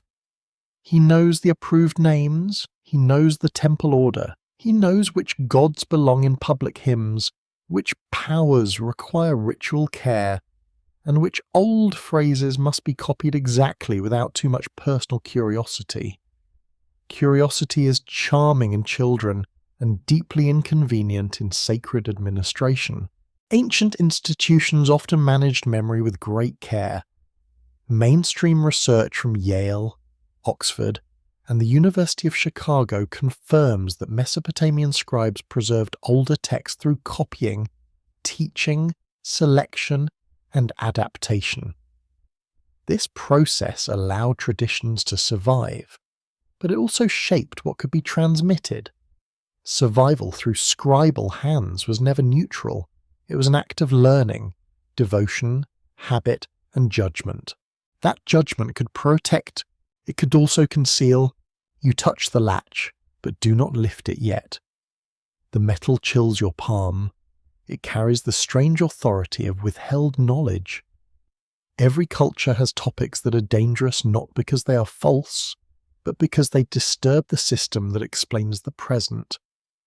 A royal ancestor may be awkward, a defeated god may be embarrassing, an older ritual may suggest that today's sacred order was once less certain. History is full of polite burials. A quirky fringe tidbit claims that Mesopotamian scribes inherited warning formulas telling them never to write the first names of the negative ones. According to alternative readings, damaged mythic openings and missing divine names are the scars of this prohibition. There is no accepted evidence for such a secret scribal rule, yet the fantasy persists because old texts often begin in a way that feels already edited. Something has happened. The story arrives late. In genuine scholarship, the issue is more subtle. Texts may be damaged by accident, altered through copying, shortened for teaching, expanded for ritual use, or harmonized with newer theology. A missing line does not automatically mean suppression. A strange beginning does not automatically mean conspiracy. Still, scholars continue to debate how scribal transmission changed older mythic material, especially when traditions were copied across centuries and languages. You stand inside that debate like a listener inside fog. The forbidden before may not be one hidden doctrine. It may be the accumulation of things made unsayable by change. When one city's god becomes dominant, older local powers may lose public prestige. When a temple system grows more formal, unruly folk practices may be pushed aside. When royal ideology needs divine support, inconvenient versions of origin may soften or disappear. The past is rarely murdered loudly. It is usually revised indoors. You lift the latch in imagination, and the door opens onto a small archive room. Shelves line the walls, tablets rest in baskets, wrapped against dust. Some are clean school copies, others are rough and broken. A single lamp burns on a low stand, making the room smell of oil, clay, and a faint mineral dampness. The silence is not empty. It is disciplined. Here, the warning is not written. It is felt. Certain names seem too old for the surrounding lists. Certain rituals address forces that never step fully into mythology. Certain myths refer to decisions already made before the narrative has properly begun. These are the places where the forbidden before presses against the surface. Not as evidence of one secret race, but as evidence that ancient memory had depths which official order could not fully flatten. A priest might not call those depths forbidden. He might call them improper for public recitation. A scribe might call them obscure. A teacher might say the old line is traditional and should simply be copied. A modern scholar might call them remnants, archaisms, variants, or unresolved textual problems. A storyteller, speaking softly in the dark, may call them doors. Each name changes the feeling. The power remains hidden. You take one tablet from a basket. It is warm from the room. Though the story it carries feels cold, its lines speak of ordering, separation, rank, and divine work. But near the beginning, there is a damaged space. Perhaps the missing signs once named a primeval condition. Perhaps they named a god. Perhaps they name nothing of importance, and the universe is simply teasing you through archaeology, which would be rude but unsurprising. Yet the gap performs a function. It reminds you that every transmitted story depends on what did not survive. The official version becomes official partly because alternative versions fade. This does not make the official version false. It makes it victorious, durable, and incomplete sacred history, like royal history, often arrives wearing the calm expression of someone who has hidden the argument. The forbidden before is the argument. It asks what was believed before belief became organized enough to guard itself. It asks what powers were honored before gods received settled ranks. It asks what rituals were performed before temples mastered public memory. It asks what stories were inconvenient once humanity's role as worker, worshipper, and caretaker had to seem divinely arranged from the beginning. The room seems to lean closer. Outside, night presses against the walls. You understand why later scribes might handle such material carefully. Words could summon, offend, confuse, or destabilize. In the ancient imagination, speech had force. A spoken name was not merely sound. A written name preserved presence. To write too clearly of an older power might grant it renewed visibility. To omit it entirely might have insulted it.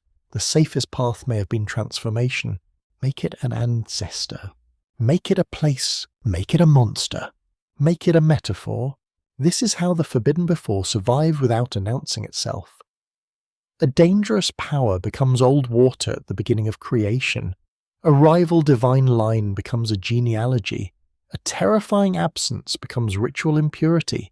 A forgotten people become builders nobody names. A lost covenant becomes the ordinary burden of human life. Everything remains, but under safer clothing. Softly, you place the tablet back. The archive does not accuse you. It only keeps its layered quiet. The forbidden before is not a locked chest waiting for one heroic discovery. It is a habit of historical depth. The awareness that every sacred system stands over earlier systems, and every earlier system may have stood over something even less recoverable. The mind wants the first door. The past offers corridors. Perhaps the oldest warning was not do not know. Perhaps it was know slowly. That is a wiser prohibition. It prevents the listener from tearing mystery into spectacle. It asks you to approach broken evidence with patience, to let the unsaid remain partly unsaid, to notice how absence can protect meaning from being made too small.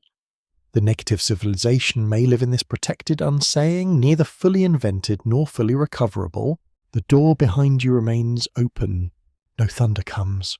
Only dust shifts along the floor, and the lamp flame bends once towards the shelves.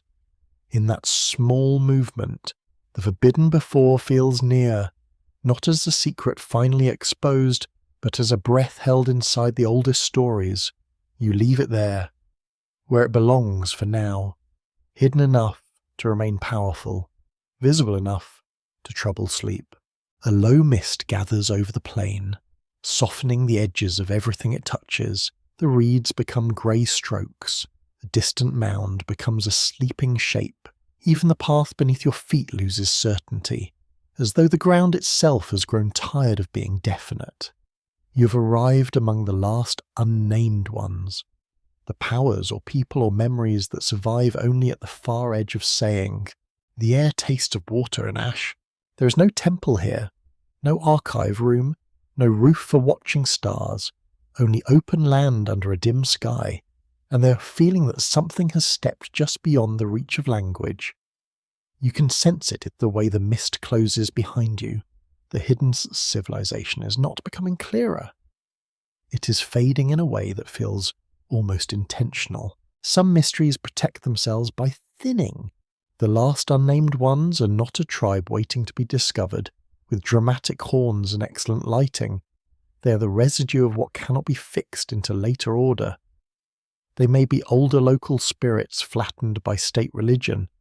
They may be unrecorded communities absorbed into urban systems.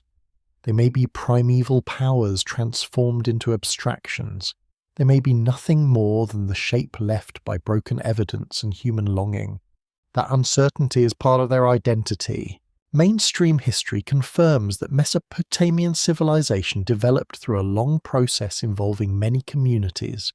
Languages, settlements, and cultural layers. Scholars at Harvard, Yale, and the University of Chicago have emphasized that the written record preserves only part of this world, especially the voices and priorities of institutions.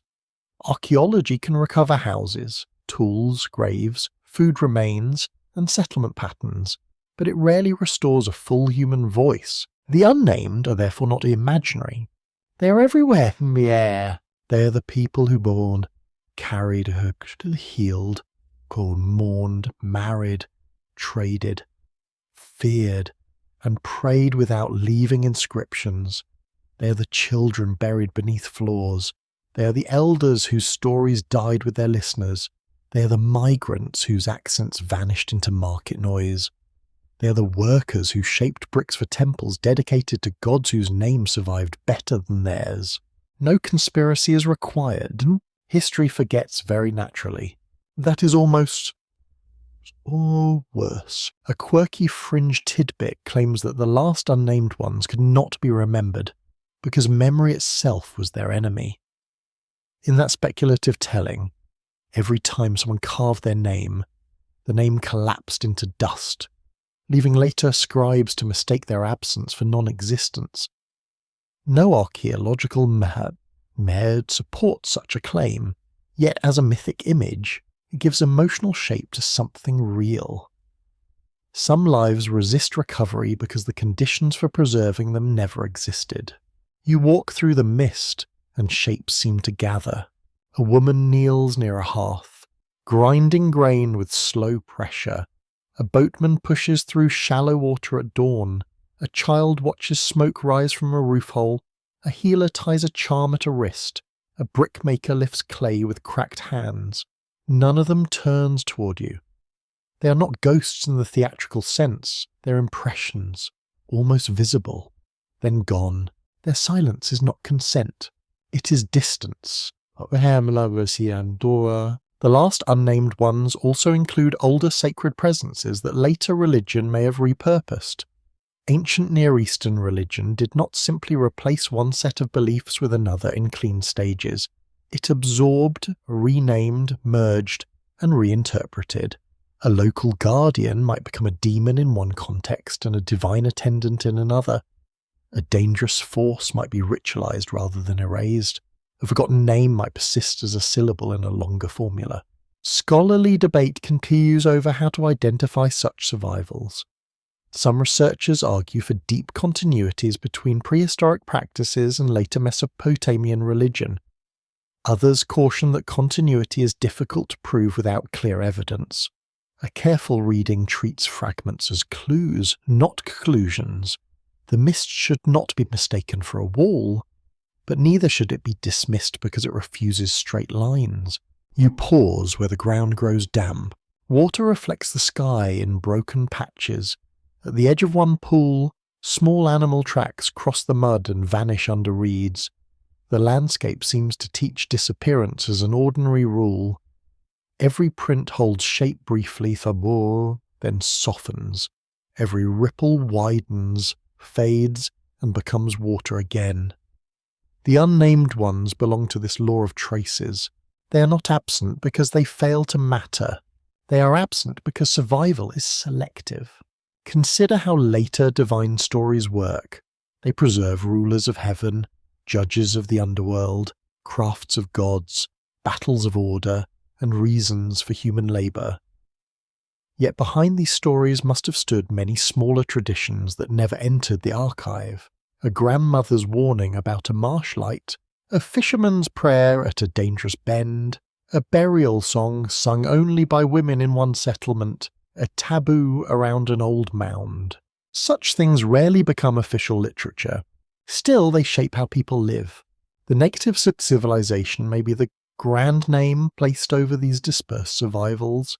It may be a single shadow cast by many small lights. Instead of one lost empire before the Anunnaki, there may have been countless unnamed relations with land, water, death, hunger, ancestry, and fear. Later divine systems gathered some of them, ignored others, and buried the rest under more polished explanations. That is not disappointing. It is more human. A hidden race can be thrilling for an hour. A hidden world of ordinary forgotten experience can trouble the heart for much longer. It asks you to honour what cannot be reconstructed. It asks you to treat silence not as emptiness, but as the remains of contact. Somewhere beneath the named gods, there were gestures, offerings, warnings, and memories that had no desire to impress future scholars. They were simply lived.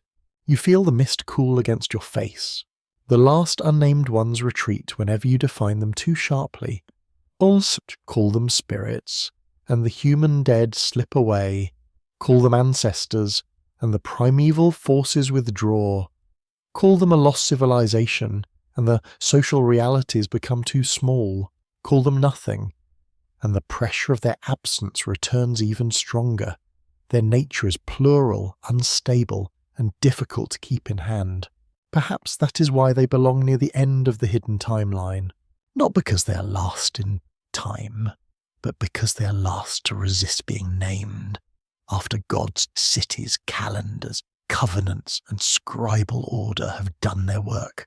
Something remains outside. There is always a remainder, a forgotten settlement beneath the mound, a damaged name in a list, a child without a grave marker, a ritual remembered only by its prohibition.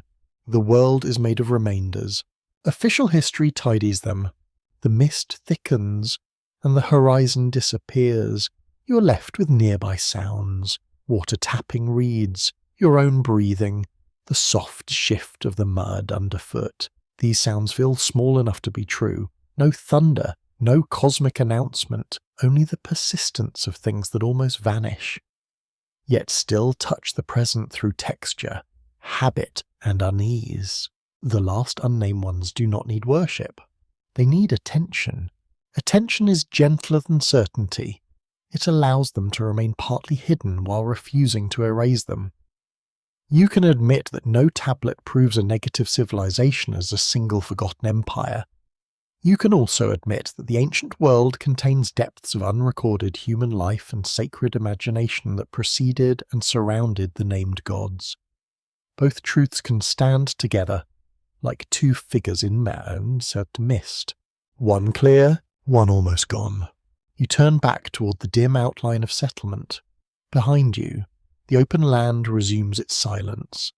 The last unnamed ones have not answered, but they have altered the question. What existed before the Anunnaki may not be one thing. It may be the uncounted many, the absorbed, the renamed, the feared, the buried, the ordinary, and the sacred without official form. Their fading is not full failure. It is their final evidence. They remain as pressure beneath memory, as the soft resistance inside every complete story. And as the mist closes over the path, you understand that some names are lost not because nothing stood behind them, but because what stood there was too wide, too early and too quietly human to fit into a name. The darkness becomes softer now, not lighter, only deeper in a gentler way. You are no longer searching for a single buried court, a forbidden tablet, or a door beneath a temple floor. You are lying close to the underside of history itself, where human memory settles after what names have fallen away. The air is cool, and the ground beneath you feels like packed earth after sunset. Everything is quiet enough to listen. This is the dream under history, the place where all official stories become thin. Kings lose their titles here. Gods lose some of their brightness. Cities lose their proud edges, even the clay tablets. So confident in their small hard bodies, become fragile in thought. You sense that recorded history is not a foundation. It is more like a woven mat laid over something older, darker, and still breathing. The mat is useful. The breathing is unsettling. You imagine history as a sleeping house. Above, there are rooms with labels, dynasties, temples, wars, trade, gods, tools, law, astronomy, agriculture, writing. These rooms are lit enough for scholars to walk through carefully. They measure, compare, translate, and argue, as they should. But beneath the floorboards, there is another space. It has no neat labels. It holds fear, hunger, birth, grief, touch, superstition, silence, and old refusal. That lower space does not replace evidence. It gives evidence weight. Mainstream historical research confirms that writing preserves only a portion of ancient life, especially the activities of institutions, elites, economies, and ritual specialists. Universities such as Stanford, Yale, and the University of Chicago have helped shape modern approaches that combine texts, archaeology, environmental study, and social history. This broader method reminds us that the ancient world was not made only by those who could write about themselves. That fact matters deeply here. The dream under history belongs to those who lived below the inscription line. It belongs to the builder whose handprint remains in a brick, but whose name is gone. It belongs to the woman who prepared offerings, yet never entered a royal hymn. It belongs to the shepherd counted through livestock records, the child whose toy broke in a courtyard, the old storyteller whose voice carried a local myth no scribe preserved. They are not background. They are the ground. A quirky fringe tidbit says that the negative civilization exists inside collective dreams, not in ruins, and that ancient people contacted it during sleep before priests converted dream fragments into official myths. There is no scholarly proof for such a hidden dream society. Yet dreams did matter in many ancient cultures, including Mesopotamia, where dreams could be treated as meaningful, ominous, divine, or in need of interpretation. So the fringe image touches a real ancient nerve. Dreams blur boundaries. The dead can hear. Gods can speak. Unknown places can open without doors.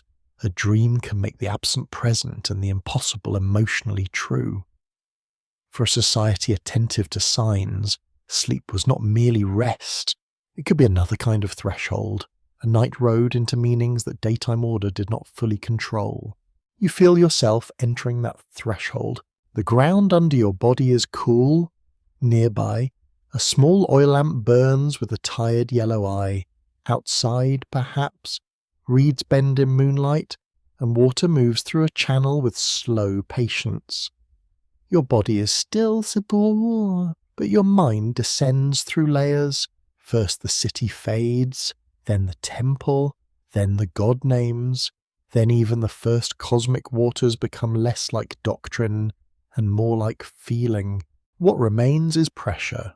The pressure says that history began long before history could describe itself. It says that civilization rests upon many refusals and erasures. A swamp refused a boundary, so people dug canals. Hunger refused patience, so people stored grain. Death refused negotiation, so people made rituals. Forgetting refused mercy, so people invented writing. The negative is not only what destroys, it is what provokes creation by threatening to take everything away. That is a difficult comfort. Human beings build because they are afraid. They also build because they love. A wall keeps out floodwater, but it also protects sleeping children. A temple supports hierarchy, but it also holds prayers too heavy for one household.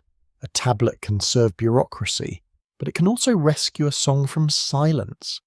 Civilization is never purely noble or purely cruel. It is mixed, like clay with straw. Scholars continue to debate how to balance material explanations with symbolic ones in early civilization. Some emphasize environment, economy, and political power. Others stress ritual, identity, cosmology, and shared imagination. The wisest approaches usually let these forces interact, because no city rises from grain alone, and no myth digs a canal by itself. That is pleasantly inconvenient. The dream under history gathers these tensions without solving them. It shows you farmers and priests, gods and workers, scribes and the unrecorded dead, all moving under a sky that has not yet decided whether it is a roof, a calendar, or an eye. It shows you that what came before the named gods may have been less a sequence of rulers than a depth of human attempts to live with uncertainty. You drift deeper. The negative civilization becomes a dream name for everything official memory cannot comfortably include.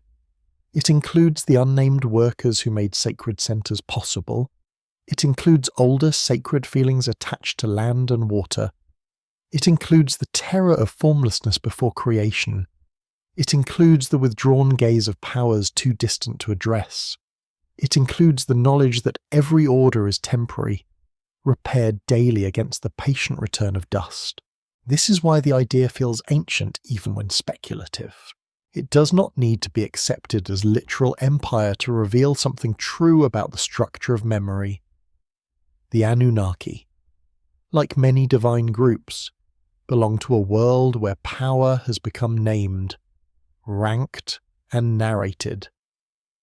The negative belongs to what remains unranked, unnamed, and unnarrated. One is the visible design, the other is the shadow cast by design.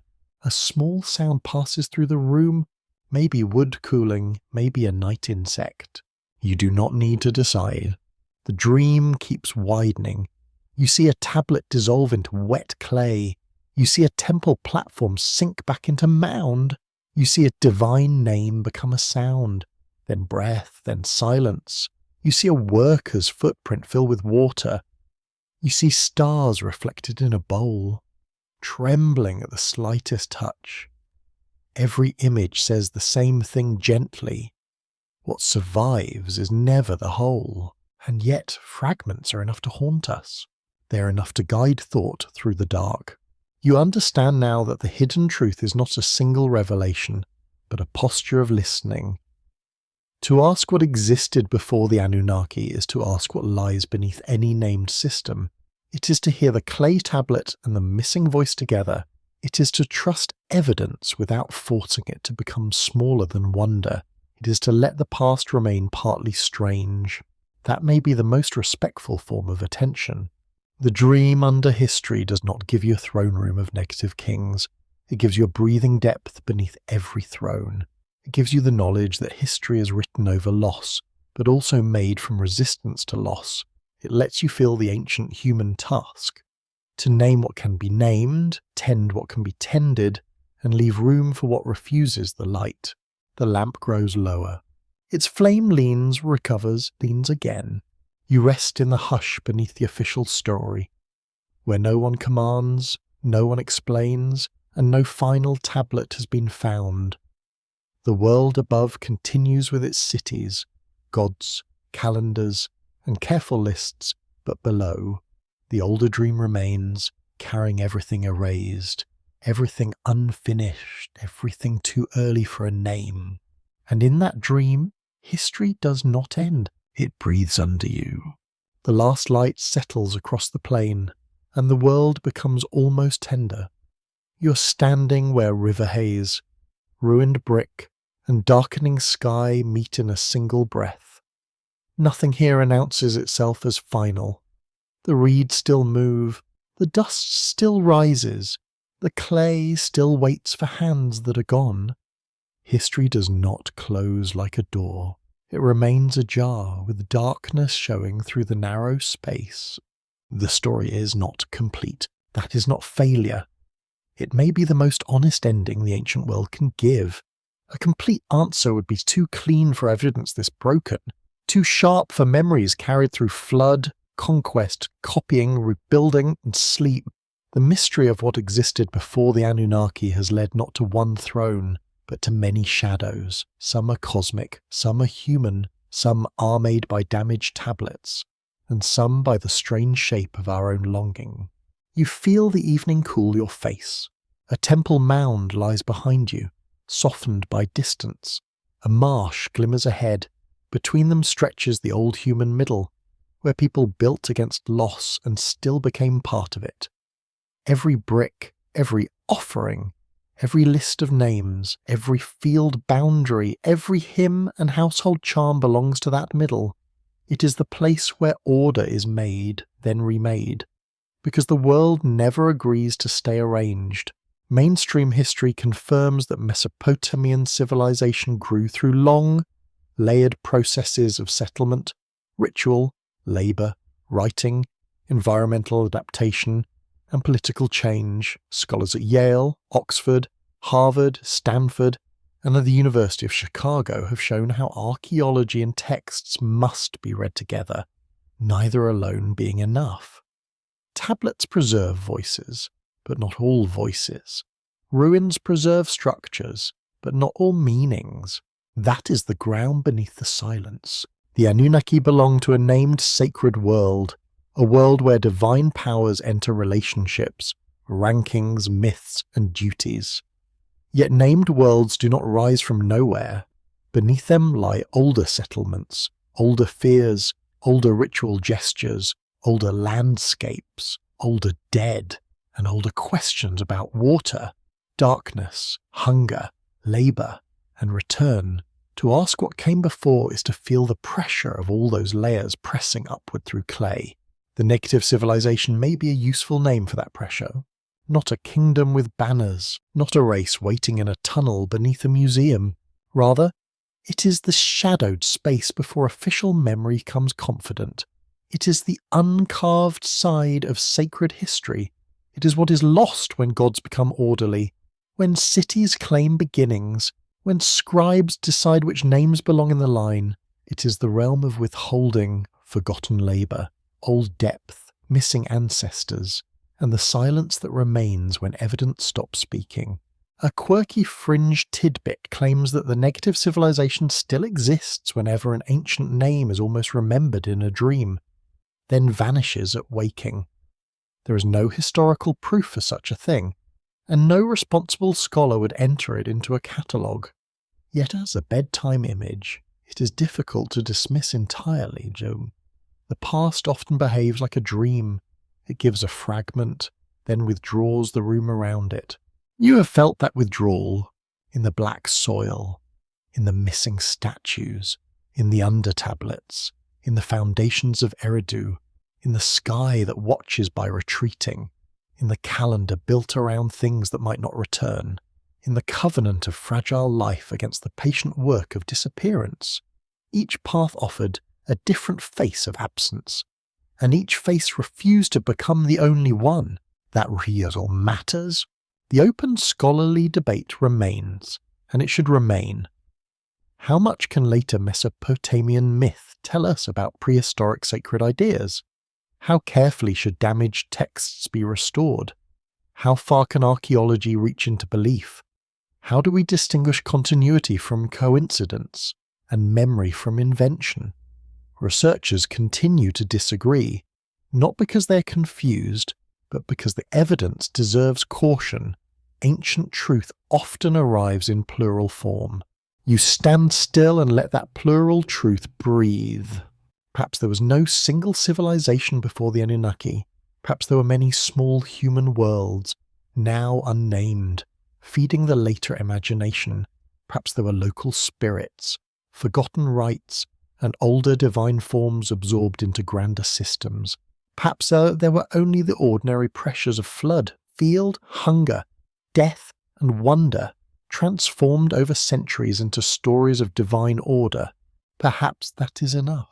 It is possible that the negative civilization is not the answer to the question, but the shape of the question itself.